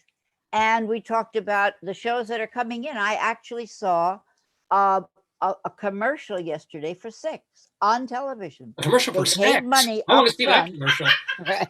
No, it's the Broadway musical Six, the number 6. Yeah, for that. The Yeah. musical Six actually paid money to make a commercial that says, "We'll be back. We don't know when, but we're coming to see you." And then they played a bit of Unbreakable, which is one of the numbers in the show. Whoa! So there are we have about 6 or 8 confirmed shows for fall of 2021. The big question is, would you go into the theater? With my 2 shots, I would. I wouldn't even wear a mask. I would not. No, I'm not. That's not a joke. I don't know why you're laughing. Because I'm going with a mask, with the shots, with the social distancing. I doubt that I can go back. Why? Because I'm that afraid. But you don't feel that? I mean, the shots are going to be 90. If you're taking Pfizer or even. I'm not. I got Pfizer. I am not going to be I don't mind getting a shot. I do mind going into an enclosed place where I'm sure we got sick all the time from all kinds of things, with people from all over the world, bringing all kinds of germs. Those immigrants. No, yeah. No, it's variants. It's variant germ of viruses that I'm afraid of. That's what I'm afraid of. Well, so I also wouldn't go into a movie theater. I wouldn't go to a sports arena, an enclosed sports arena. I just couldn't do that right now. I go to the gym. I go to the pool. That's why I'm late, and that's why I look like this. I came from the pool. You look great, Leslie, but all right. Because they closed our pool they're closing our pool for renovation, so I didn't want to miss a day. I'm trying to tank up, no pun intended, on the pool. I used to go swimming in swimming pools. I didn't mind children's urine. I actually swam towards it because the acid in there kills things. I mean, it's fun. Bill, yeah. I like to go to the park and lick park benches. Oh, God. Just a little hobby of mine. It's going back many years.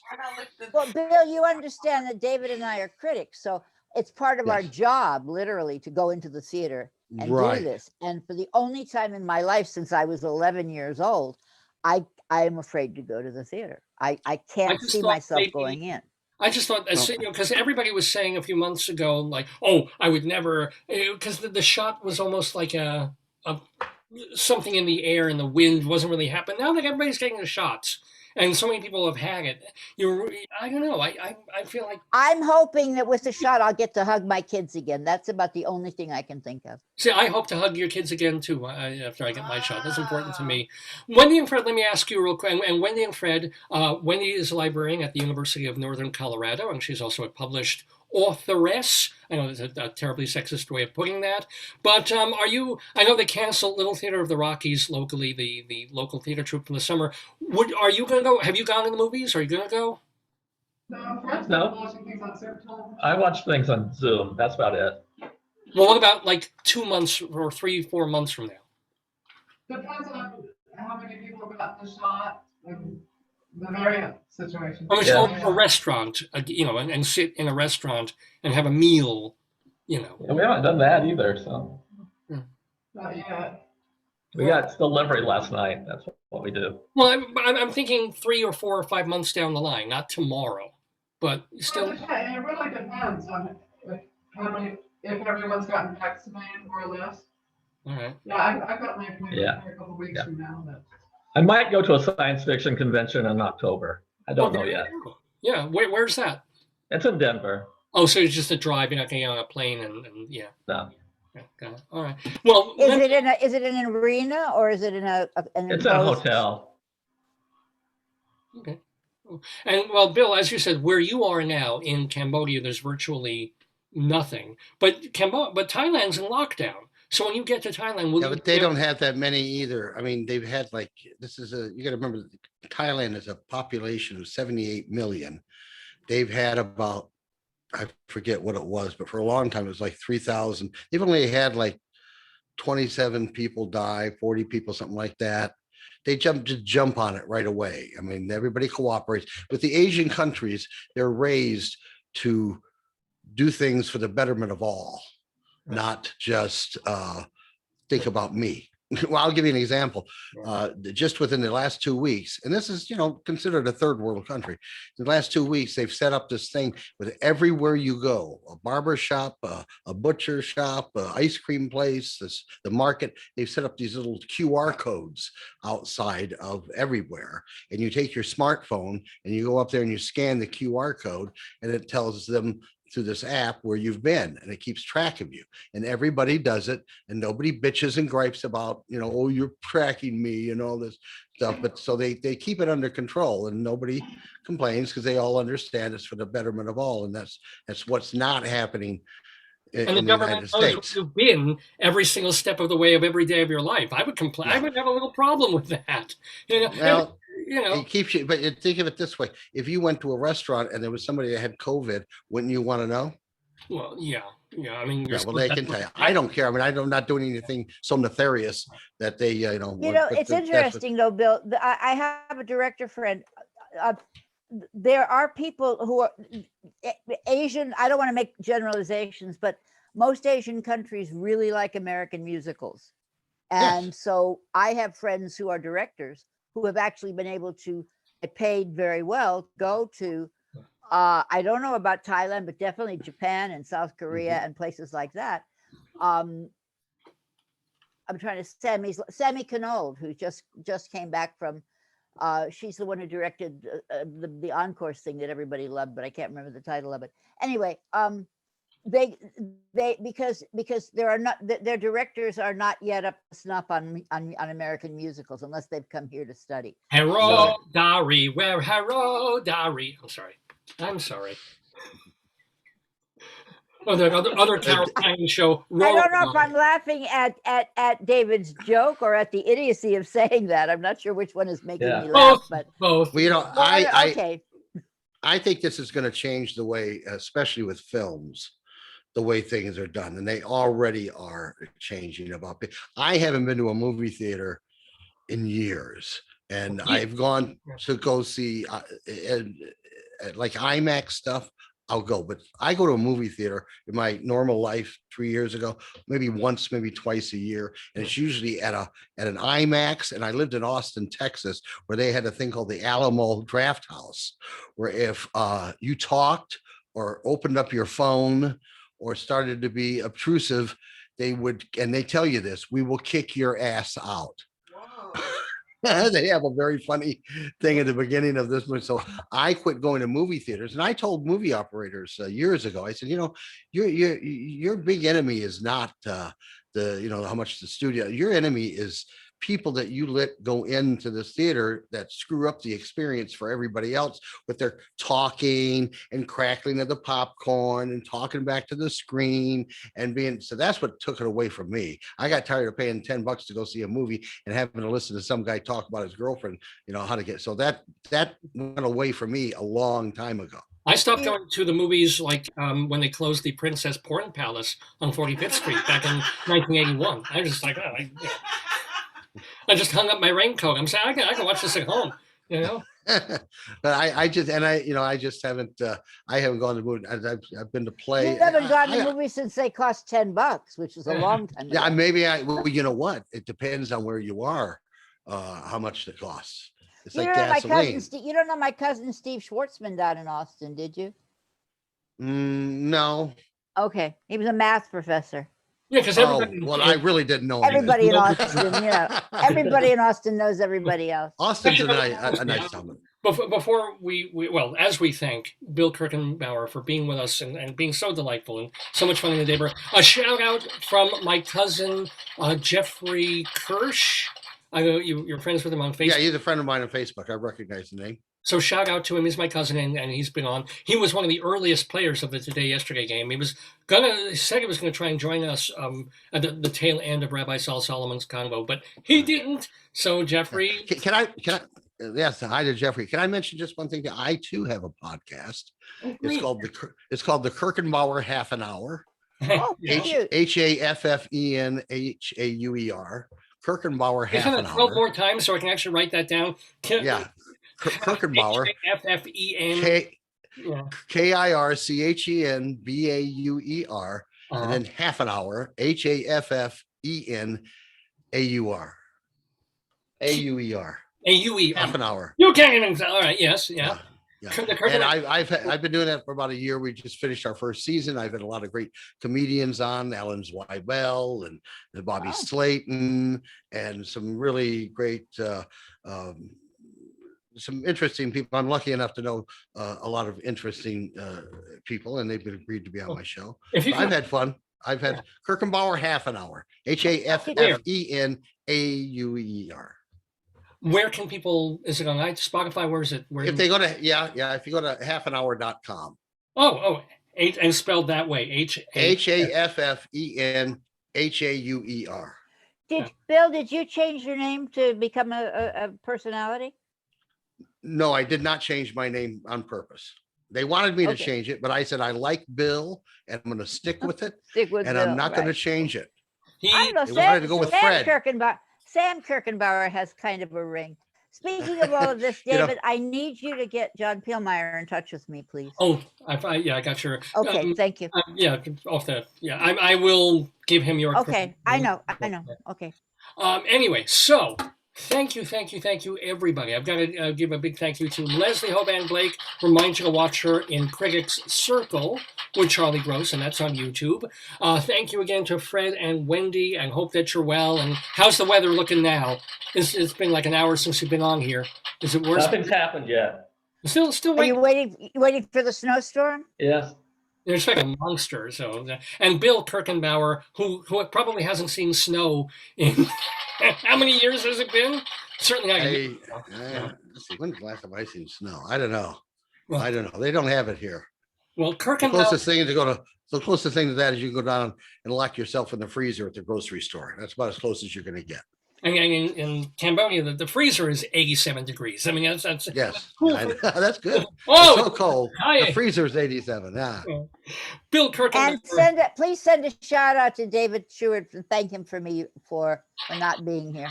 Yeah, for letting Leslie run away So with. I had a chance this morning. A shout out to David Stewart, our great friend, and to his mom. Remember his mom? She's like, this is boring. Remember Not to. All right. I hope her arm hurts worse than her arm hurt all week from the shot. That's right. She said this show's boring. I'm like, well, thank you, David's mom. Always, everyone's a critic. Did I don't understand that. I don't know anybody else. What kind did you get? Pfizer or Moderna? I got the Pfizer. I went to Aqueduct Racetrack, got the Pfizer, and my arm was killing me. Well, I mean, it was killing me. Really? But you have an urge to wear a saddle. But it was sore, and it's still. It's still a little sore in places. You know.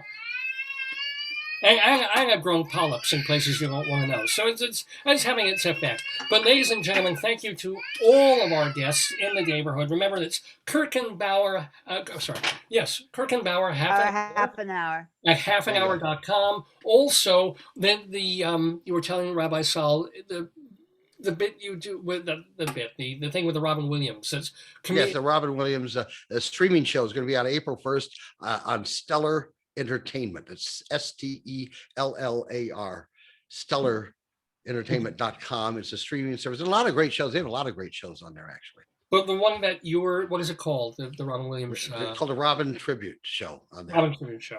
Got it. Robin Williams Tribute Show. It is a tribute to me that I have such wonderful people on Dave's Gone By. I want to thank you so much. I want to wish you all great health and no variants in your life. Thank and you. A lot of snow. I have a water buffalo I have to feed. Bye-bye, everybody. I'm going to remove you one by one, but thank you so much for being in Thank you, sir. the neighborhood. Bye-bye now. Rabbi Sal, hi. Okay, bye. I'll give him a shalom from you. Nice meeting you, Bill. And bye-bye, Leslie. And I'll connect you with John. Later. Please. Thank you. Wow, what a fun time in the Daverhood. On this Saturday morning, March 13th, 2021. We're doing the 789th episode of the Dave's Gone By Facebookio Podcastio Programmio of the stream with me, Dave Lefkowitz. I haven't even gotten the chance to tell you that if you want to hear so many of the previous episodes that we've done, hear and see, because they've been videos for the past couple of years now, remember that everything is on our website, davesgoneby.com. davesgoneby.com. davesgoneby.com. So you can listen to the very first episodes that we did in early 2002, which were all audio only. It was on a radio station. And then moving up through 18 and a half years of this kind of comedy content, it's all there. davesgoneby.com. And when we have amazing guests like Bill Kirchenbauer, we even have a separate part of the website where you can, it's a separate listing of just the interviews that we've done. So if you want to listen to the whole show, you just want the interview with somebody, we have a separate archive there, all at davesgoneby.com. Remember also that we put our archives at archive.org. It's a nonprofit website. We're not connected to it, but we put our interviews and our episodes at archive.org. We also put our archives at castbox.fm, but those are audio only. So even, obviously the first few years were audio only, but even the last couple of years where we've been doing these videos, it's still, if you're on the go and you don't need the visual, you just want to listen, castbox.fm is a great way to do it just as a podcast. And finally, a lot of our stuff, all of our stuff, unless it's been muted by the powers that be at YouTube, are on YouTube. Or if you want to scroll back and keep scrolling and scrolling and scrolling, all the shows we've done on Facebook are right on this Facebook page that you're watching, Dave's Gone By. It's all the same stuff. It's just that you have all these different ways to see it. And by the way, speaking of which, remember that on Monday mornings early at 1 o'clock in the morning, and Tuesday mornings when only the cats are awake, or Tuesday at 4 a.m. and when the babies are screaming, you can, if you happen to be on Long Island, Nassau County area, and you get Altice, Comcast, Optimum, Cablevision, whatever the hell they call it. But you go to the public access channel 20 at 1 o'clock Monday mornings, like I'm talking an hour after midnight on Mondays, or 4 a.m. on Tuesdays. You can watch an hour of recent Dave's Gone By episodes, just an hour-long excerpt, just chopped fairly at random. It's not the best way to see the show, but we figure we pick up a couple of new people who've never heard of the thing, and suddenly they're flipping dials, and like, infomercial, Cindy Crawford in her skin, infomercial. What the hell is this? We are the hell is this? Mondays at 1 and Tuesdays at 4 on channel 20 on your Optimum Cable Altice online cable station. Well, it is 12:15 in the afternoon. My God, I thought I'd have trouble filling this episode. Hell no. I want to remind everybody about our wonderful sponsors, Hewlett Minuteman Press, the copy kings of Broadway since the mid-1970s. The Torong family has owned and operated the Minuteman franchise in Hewlett, Long Island. So in honor of Bill Kirchenbauer, with a K, let's see what they do with a letter K. Okay, so they don't have a K. Let's do B for Bill instead. Look at all these things they can do for your business just with the letter B. We have badges, bags, balloons, blankets, bindery, all these things that they bind. I'm sorry? They can do a baby's binky that's monogrammed, if you wanted to, or with your corporate logo on it. Birth announcements, blind embossing, which must be very difficult to do if you can't see. Booklets and brochures and bulletins and bumper stickers, business announcements, business card holders, and of course business cards. They're very, first business card I ever had when I came up with the Total Theater Company. Hewlett Minuteman Press did the logo and a beautiful card, and I still have them. So Hewlett Minuteman Press, the copy kings of Broadway, and if you tell them Dave sent you get 10% off any job, big or small. Give them a call. 516-569-5577. Area code 516-569-5577. 10% off if you tell them Dave sent you on any job. They are the copy kings. Well, I do feel like king of everything when I do this program, Dave's Gone By, every Saturday morning from 9 until noon or thereabouts live on this Facebook page. Hun, shall we do a little? Oh, yeah. Oh, you okay? I just put. She almost hit herself in the eye with a phone cord. That is not. Yes. That is not good, dear. We'll do a little bit of. I need to do the Greeley Crimes and Old Times because I have the gym at 1. Yeah, so we'll do Greeley Crimes and Old Times, and then we also have our Colorado Limerick. But you don't need me for that. Here's your phone. Of the damned. You don't need it anymore for that. Yeah, no, I think we're good on that. Okay. So, what Greeley Crimes and Old Times is, as I told you low 3.5 hours ago, almost, has to do with 2 stories that recur weekly in the Greeley Tribune newspaper. One of them is called Cop Log, about calls that come into police dispatch in Weld County. The other is of stories that were in the newspaper 100 years ago. These are all absolutely authentic and legitimate, and we call the segment Greeley Crimes and Old Times.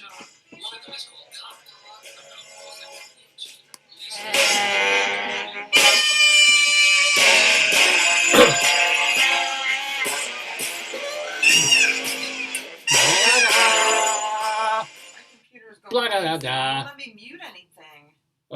That's weird. You probably have to reboot at some point. I don't think it's been rebooted in a day or two. Reboot. Reboot.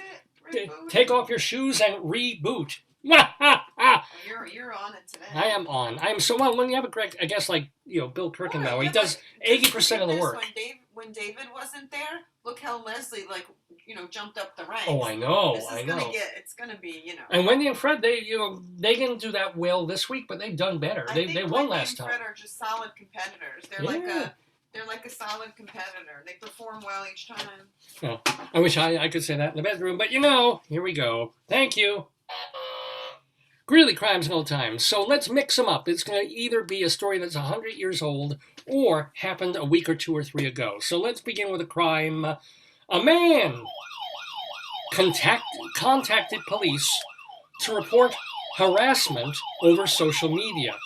He was displeased to hear there's no law against talking bad about your ex on social media. That's just called Facebook, I think. If you can talk bad about your ex on social media, what's the point of social media? Yeah, that's like why social media was invented, no? Yeah, or talking bad about your current, that too. So talking. Now, speaking of love and how much I love you, dear, and all things romantical, the next 3 stories all happened a while ago now on Valentine's Day of this year. So these are all calls that came into the police department in Greeley, Colorado on February 14th of this year. First of all, police responded, this is 12:30 in the morning, to a noise complaint where neighbors were throwing a lingerie party. They were issued a warning.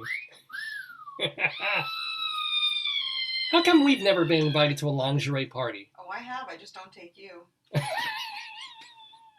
Thank you. That was the best line of the whole... You just got that off the best line of the whole show. Well done, dear. There you go, baby. I'll leave that one with you. Well done. It like I see that.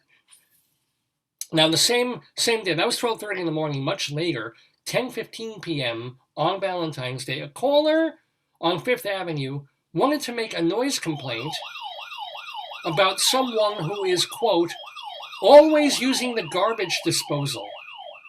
Like maybe it was Bill Kirchenbauer. He's like, I'm leaving the country. I gotta use my garbage disposal. I miss my disposal. I never liked it. I found it gross. We never used ours. Well, actually, we had one in the sink. We had an incinerator in our. We stopped using it because it broke. Yeah, I didn't use it. I tried not to use it much, but I think sometimes we would put. I don't remember. Fruit I don't peels want my sink to eat stuff. That's not. It's like the toilet bowl eating your poops. It's not good. Oh, and I do miss my poops. Hey, whatever happened? Where's Pooey? He should be in the thing there now.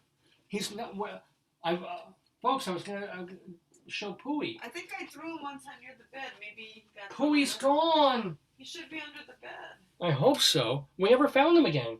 That's right. You chucked him at me one time. He's got to be under the bed. I just can't see that. Oh, I hope so. Anyway. If worse comes to worse, I'll buy you a new Pooey. I need a new Pooey. Pooey is an actual anthropomorphic poop that was part of a game that we bought. If you go downstairs, we have the poop pillows too. That's important. Oh, we kept those? I think I kept like 1 or 2.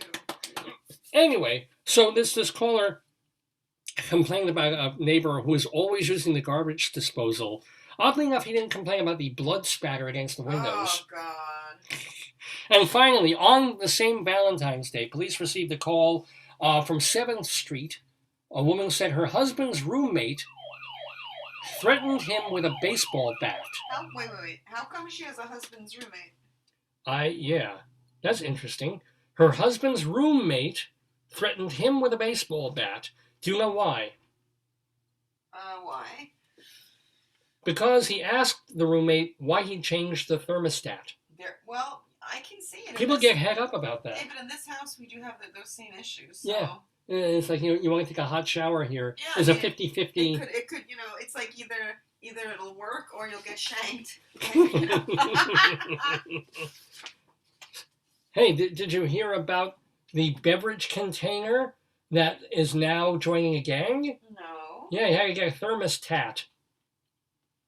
There's a joke in there somewhere. I haven't finished it yet. I've begun the joke. That is the foundation of a hilarious pun.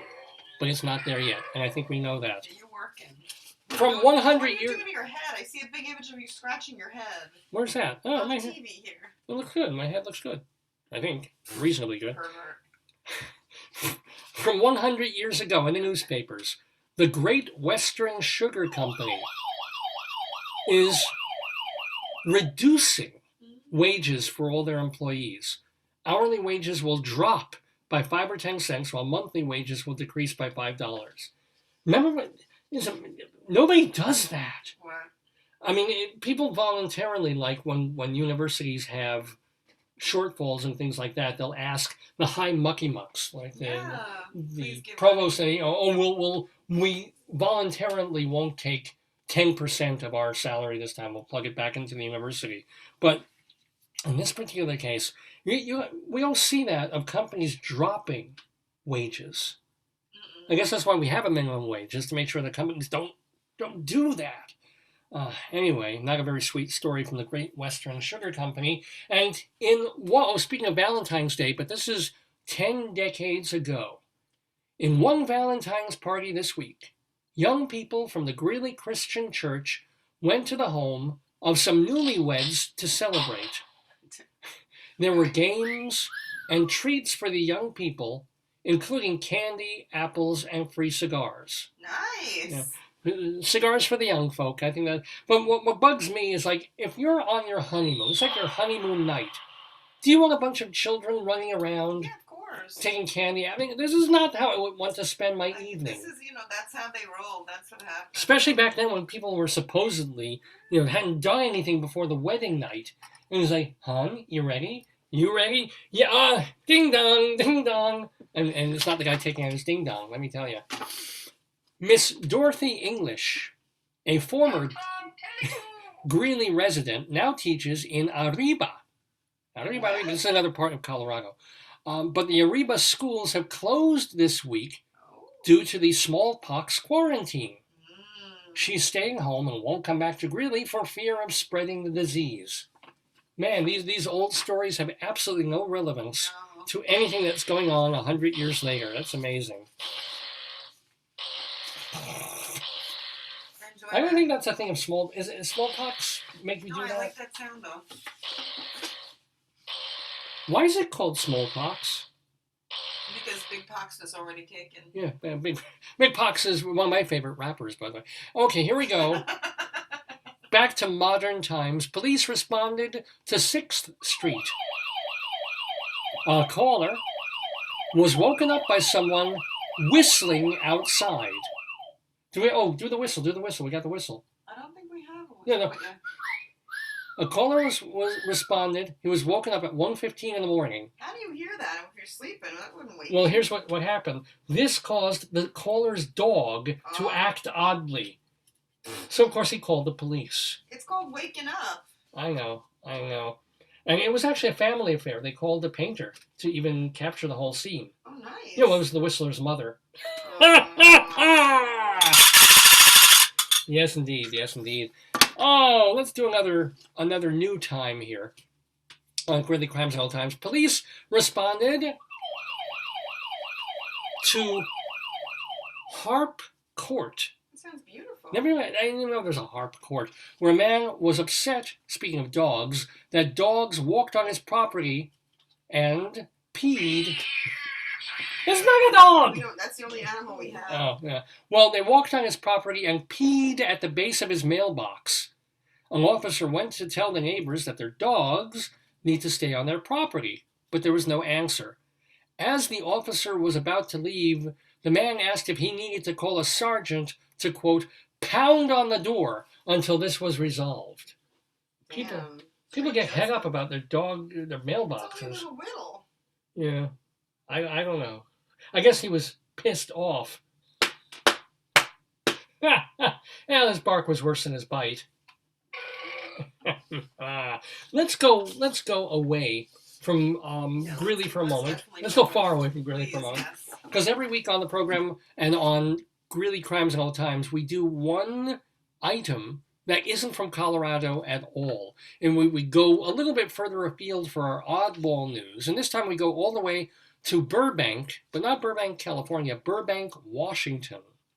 A man is facing charges after he allegedly stole, well, it's not really, it's obvious he did this, a 400-pound slide from a playground and mounted it on a bunkhead in his child's bedroom. Wow, that's a good dad. 30-year-old Dustin Allen Bushnell was arrested on charges of possessing stolen property. Detective Julie Lee was investigating a series of catalytic converter thefts when evidence led her to Bushnell's home. Lee suddenly came face to face with a gigantic slide, which was reported stolen in December, as she was searching the home for catalytic converters. What? Yeah, there was she was looking for something totally different, had a lead on this guy. She happened to look into his son's bedroom. And saw this. And there's a picture of this, by the way. If you go Googling this, it's like there's a bunk bed and like a slide coming down off it. What Bushnell had done was he sawed off the slide, repainted it. Nobody saw him doing this. It was sometime in the middle of the day. He just took like a hacksaw, somehow managed to convey a 400-pound slide. How do you carry it? Well, you have good broad shoulders. I have no idea. And he mounted it on his son's bunk bed in the family motorhome. Wow. Kind of a shock this guy's living in a motorhome, huh? Catalytic converters were also found, but Bushnell has... How could you even fit it in a mobile home? It's a slide. It doesn't go all the way up. It goes whoop, like a Nike swoosh, like whoop. I think that would be fun. Imagine getting up in the morning, right? Yeah. And especially if you have to go on a bunk bed, as opposed to rolling out of bed or climbing, and having to climb down those steps if you're on the top rung. What a fun way to start the day. You're on the top row of a bunk bed, and you just go down the slide right onto the carpet. Wouldn't that be cool? Yeah, I think it's good. I'd like it. What they really ought to do is expand the slide so you can go all the way into the bathtub. You just take your clothes off. You go zoop down the slide into the tub. Yeah. It saves precious minutes in the morning. I like it. Yeah. I like it. Anyway, Bushnell has not yet been charged for stealing catalytic converters, but certainly they're not going to let his other theft slide. Oh, this show's just going downhill. Let's do one or two more Greeley Crimes and Old Times, and then we'll move on with the program, which, by the way, is about 12:30 in the afternoon Eastern Time, and yes, we're overtime on Dave's Gone By. When does that ever happen? Police. Oh, no, sorry. A cashier at a convenience store called the police to report that a man took 2 energy drinks and threw money at her before walking out and driving off. No items were stolen, but he was aggressive and gave her no time to scan the drinks. So, does this sound like an energy drink kind of a guy? This sounds like somebody she's lucky who left. Here's my Red Bull! I know, that's right. Here! Make it rain! I need to drink it with my crack. Yeah. Yeah, it does go well. Red Bull goes really, really well with crack. I've heard that. Yeah. By the way, at a home still near Frederick, a large amount of illegal booze was confiscated this week in a machine that appears to be a large coffee mill. The suspect was making 50 gallons of moonshine per day. And he, quote, this is great, it is said to be extremely vile whiskey. So I love the editorializing there. As me tasting, meanwhile, I'm sure it stopped nobody from drinking it. Now you will dig this. This is, but this is put in the paper. There are things they just wrote in the newspaper back then, 100 years ago. To many suspicious people, several types of birds are connected to death. If a robin or a pigeon enters your house, they say it will result in someone's death. And that's interesting because I think Robin Williams visited Bill Kirchenbauer, and Robin Williams died. So there you go. Don't let a robin enter your home. But even worse calamity is expected if an owl gets inside the house. Go figure. And what makes me stop for a moment and go, okay, so a robin or a pigeon results in death. Even worse calamity is expected if you have an owl. What's worse? I don't know. I guess the whole family dies. Death is pretty bad. It's up there. It's up there with the worst things that can happen. Speaking of near death, John McCarthy, age 19, and this is also 100 years ago, has a bullet in his neck, thanks to a neighbor boy. No, use the other one. You got the neighbor was shooting his .22 rifle, and one bullet went toward the McCarthy home and lodged in John's neck. It is not a serious wound, and doctors say they will remove the bullet soon. Wait, again, it's like one word, and they will remove the bullet soon. There's a bullet in the man's neck. How soon? Now, in like 3 weeks. Passover's coming. We're a little worried about the smallpox pandemic. So we'll get the bullet out of your neck soon. I find that amusing. Let's do one more crime and then call it a morning, at least for this part of the show. A caller at a fashion store reported a man outside wearing, quote, lots of coats, which was making customers feel uncomfortable. Do you think he's trying on the merchandise? I don't get it. Everybody's a critic. Right? I know. Well, I guess at the police station, he certainly has a big jacket. That was terrible. I know. That coat joke was just pushing everybody's buttons. Zipper, I hardly touched her. Anyway, okay, that's enough of that. And that is enough of Greeley Crimes and Old Times for this Saturday, March 13th. Mr. Horace Greeley was no fool. I'm sure that you'll agree with me that Greeley was no fool. What he is getting at is that Mr. Greeley was no fool. Yippee-yi, yippee-yi, yippee-yi, yi, yi, yippee-yi, yippee-yi, yippee-yi.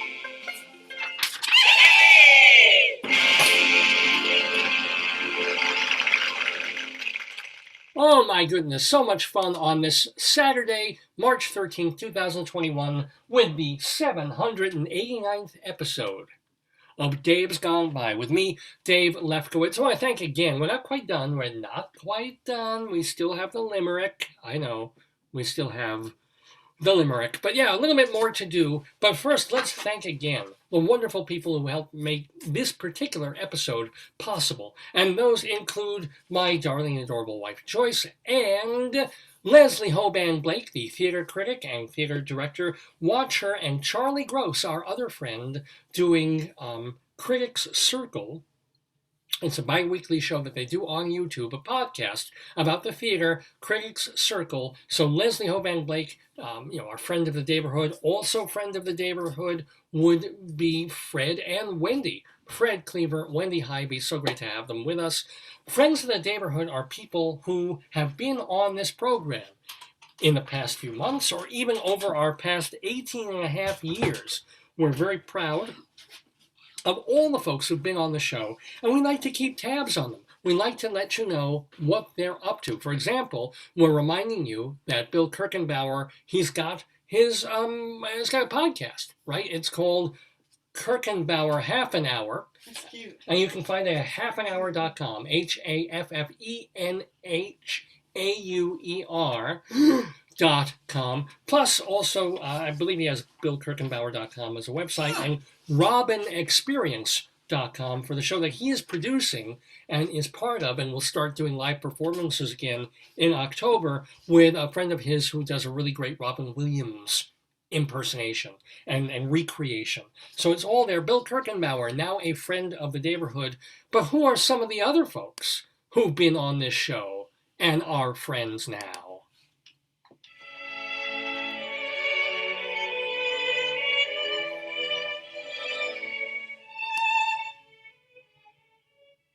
So yes, we're very proud of all the folks who've been on the show. For example, remember to watch The Megillah Cycle, featuring Mike Burstyn, Avi Hoffman, Alan Lewis Rickman, Eleanor Risa, all of them friends of the Daverhood, is being done on the website of congressforjewishculture.org. congressforjewishculture.org, the Megillah Cycle. And want to let you know that happening right now, and I guess for the duration, Alice Ripley, our Tony-winning actress friend, who starred in the musical Carrie when they were doing it in Seattle in 2016. She is taking part in the Out for Blood, The Story of Carrie podcast, which is being broadcast on BroadwayPodcastNetwork.com. So if you're curious about this musical, like 20, 30 years ago, it was a big Broadway flop. And then they tried resuscitating it and brought it back to Off-Broadway and a couple of other places. Well, Alice Ripley did it in Seattle about 5 years ago. She'll be talking about that experience, and lots of people talking about Carrie the Musical in Out for Blood, which you can watch on BroadwayPodcastNetwork.com. And by the way, shout out to our multi-talented friend Ben Vereen. He was interviewed this week on CBS New York, saying that he has been fully vaccinated, and he just hopes that everyone else will be, so that Broadway can get back to work. And he's trying to get a show on Broadway in 2022. So let's hope for Ben Vereen. Playing now through near the end of March, Gabriel Barry is directing a musical virtually, and you can watch it online. The musical is called Lights on the Radio. Look for that. Google that. Lights on the Radio. Steve Kaplan's Comedy Intensive online. You can go to kaplancomedy.com, kaplancomedy.com to take that. And then there's a new play called Jericho that features our friend Jill Eikenberry. It's being done virtually on newnormalrep.org. newnormalrep.org now through early April. Want to let you know, speaking of St. Patrick's Day, coming up March 17th, so today's the 13th, right? For 15th, Wednesday. This Wednesday at 6 p.m. for free, the Gingold Theater Group. The Dingle? Gingold, like Hermione. Gingold Theater Group is doing an Irish poetry slam, which is featuring a bunch of people, most of whom are not Irish, at least these friends of the Daverhood, but they're taking part anyway. Check this out. Melissa Errico, Robert Cuccioli, Andrea Marcovici, might as well be an Irish poetry, Italian poetry slam, Tanya Pinkins, and Karen Ziemba, all of them taking part this Wednesday, 6 o'clock. Go to gingoldgroup.org, gingoldgroup.org. Eric Comstock and Barbara Fasano posting duets on their YouTube page. Evan Seplow is the founder and editor of StageBuddy.com. Dr. Demento doing old and new Dr. Demento shows at drdemento.com. Sounds of Broadway.com is a website run by our friend Stuart Brown, and it's 24/7 show tunes. And remember that Bob Cudmore is doing podcasts of upstate New York history at bobcudmore.com. Oh, and by the way, if you're into theater, I want to remind you that our lovely friend Charles Mee, the playwright, has all his plays readable up on his site for free at charlesmee.org. Well, that's all from me with our friends of the Daverhood.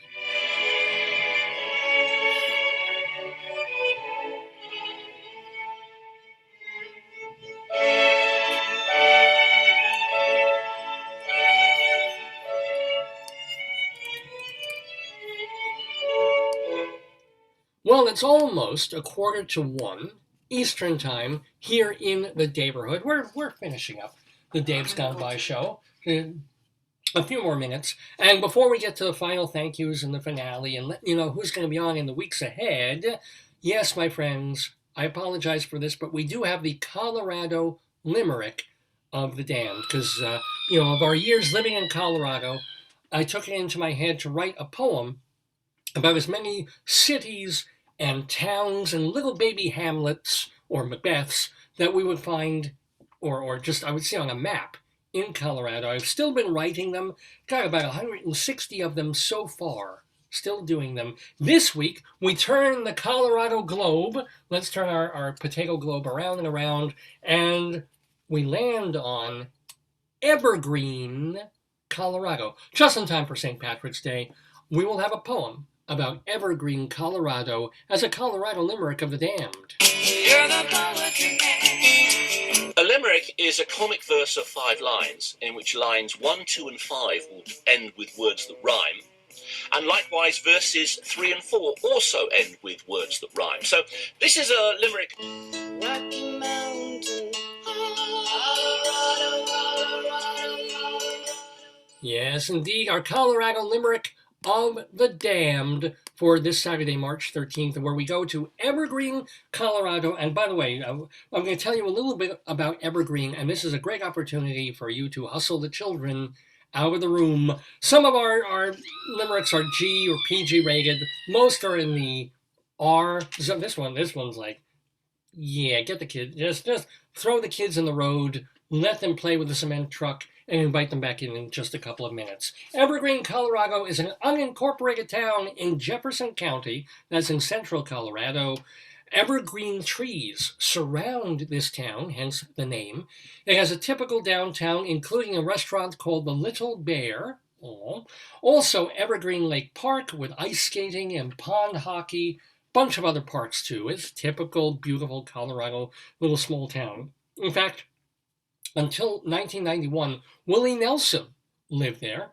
Other residents have included Gary Hart, the politician, Burke Breathed, the Pulitzer-winning, he did the cartoon Bloom County with Opus the Penguin, Trey Parker of South Park, and would-be presidential assassin John Hinckley Jr. So quite a crew. And there's something in the water, obviously, in Evergreen, Colorado.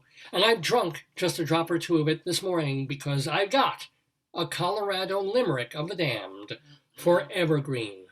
Ahem. A sweet college student from Evergreen, whose tits are as fine as you've ever seen, can pass all her tests by flashing her breasts and fucking our wicked but clever dean. Thank you very much. Please send your comments and complaints to davesgoneby@aol.com. I still have an AOL address. It's davesgoneby@aol.com. I respond, if I can, to every mail that I get, or feel free to post right on this Facebook page, whether under the show or if you're a friend on Facebook, you can message me. Remember to tell people that if they want to watch the show live, I don't think you have to be a Facebook member or give any information or be a friend, or I think you can just, because I have it as public, anybody can go to this page, I think. But you have to be on Facebook. You might not have to be a friend, right? Yeah, but I don't know if you have to be a Facebook member to you could just be a stranger going to the website. I'm not sure about that. That's why we have all our archives at davesgoneby.com. And that is really the first place to look for all things Dave. It's great to check this page because I update this once or twice a week with cool stuff. But davesgoneby.com, that's really the page for all things of the Daverhood. I want to remind you also, I don't think I mentioned this before, got the Twitter feed, Radio Dave 2, Radio Dave 2 Who, as well as another website called davelefkowitz.org. davelefkowitz.org. This is really more about if you want to read my written work, because I'm more of a writer than I am a media personality or actor or anything like that. Writing is my first go-to, my first love. And I've written hundreds of theater reviews and many one-act plays and a couple of full-length plays and lots of interviews with people and just tons of stuff. And I'm trying to get them all together and collate them and archive them. And so far I've got hundreds of things that you can read for free. DaveLefkowitz.org. Do check that out if you get a chance. And by the way, you're also going to go to performingartsinsider.com. We didn't do an Inside Broadway segment this week, but when we do, it's sponsored by this magazine, Performing Arts Insider, the Bible of Broadway. And now that Broadway's really thinking, hey, we can get some shows up by October again, you're going to want all the information about every show on, off, or off Broadway in New York by getting this magazine. And even if you're not using that material yet, remember that every issue we have a guide to virtual theater. So these are the URLs, the places that you can watch theater either for free or maybe for a fee all over the internet, whether it's Broadway HD or Broadway On Demand or YouTube, has hundreds of shows. So if you want to sit down and instead of watching Netflix again, you want to watch a play or a musical, we've got you covered.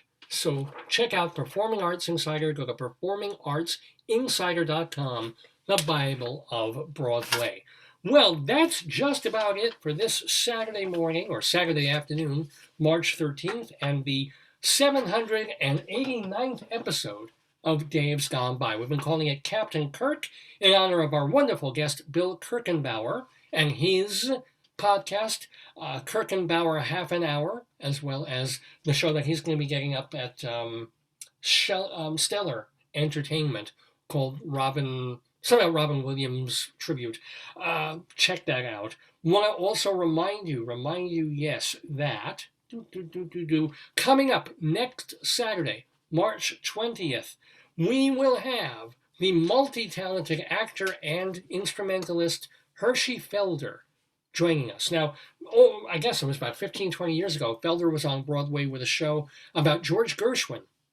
When he played Gershwin a bit, he talked about Gershwin, and then, did like Rhapsody in Blue and a bunch of other things, Gershwin compositions at the piano.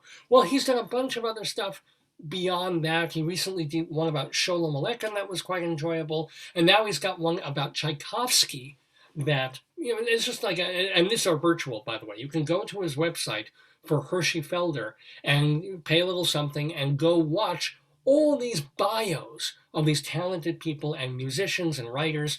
Hershey Felder does these one-man pieces. Well, actually, sometimes there's other people involved. It's not just one man.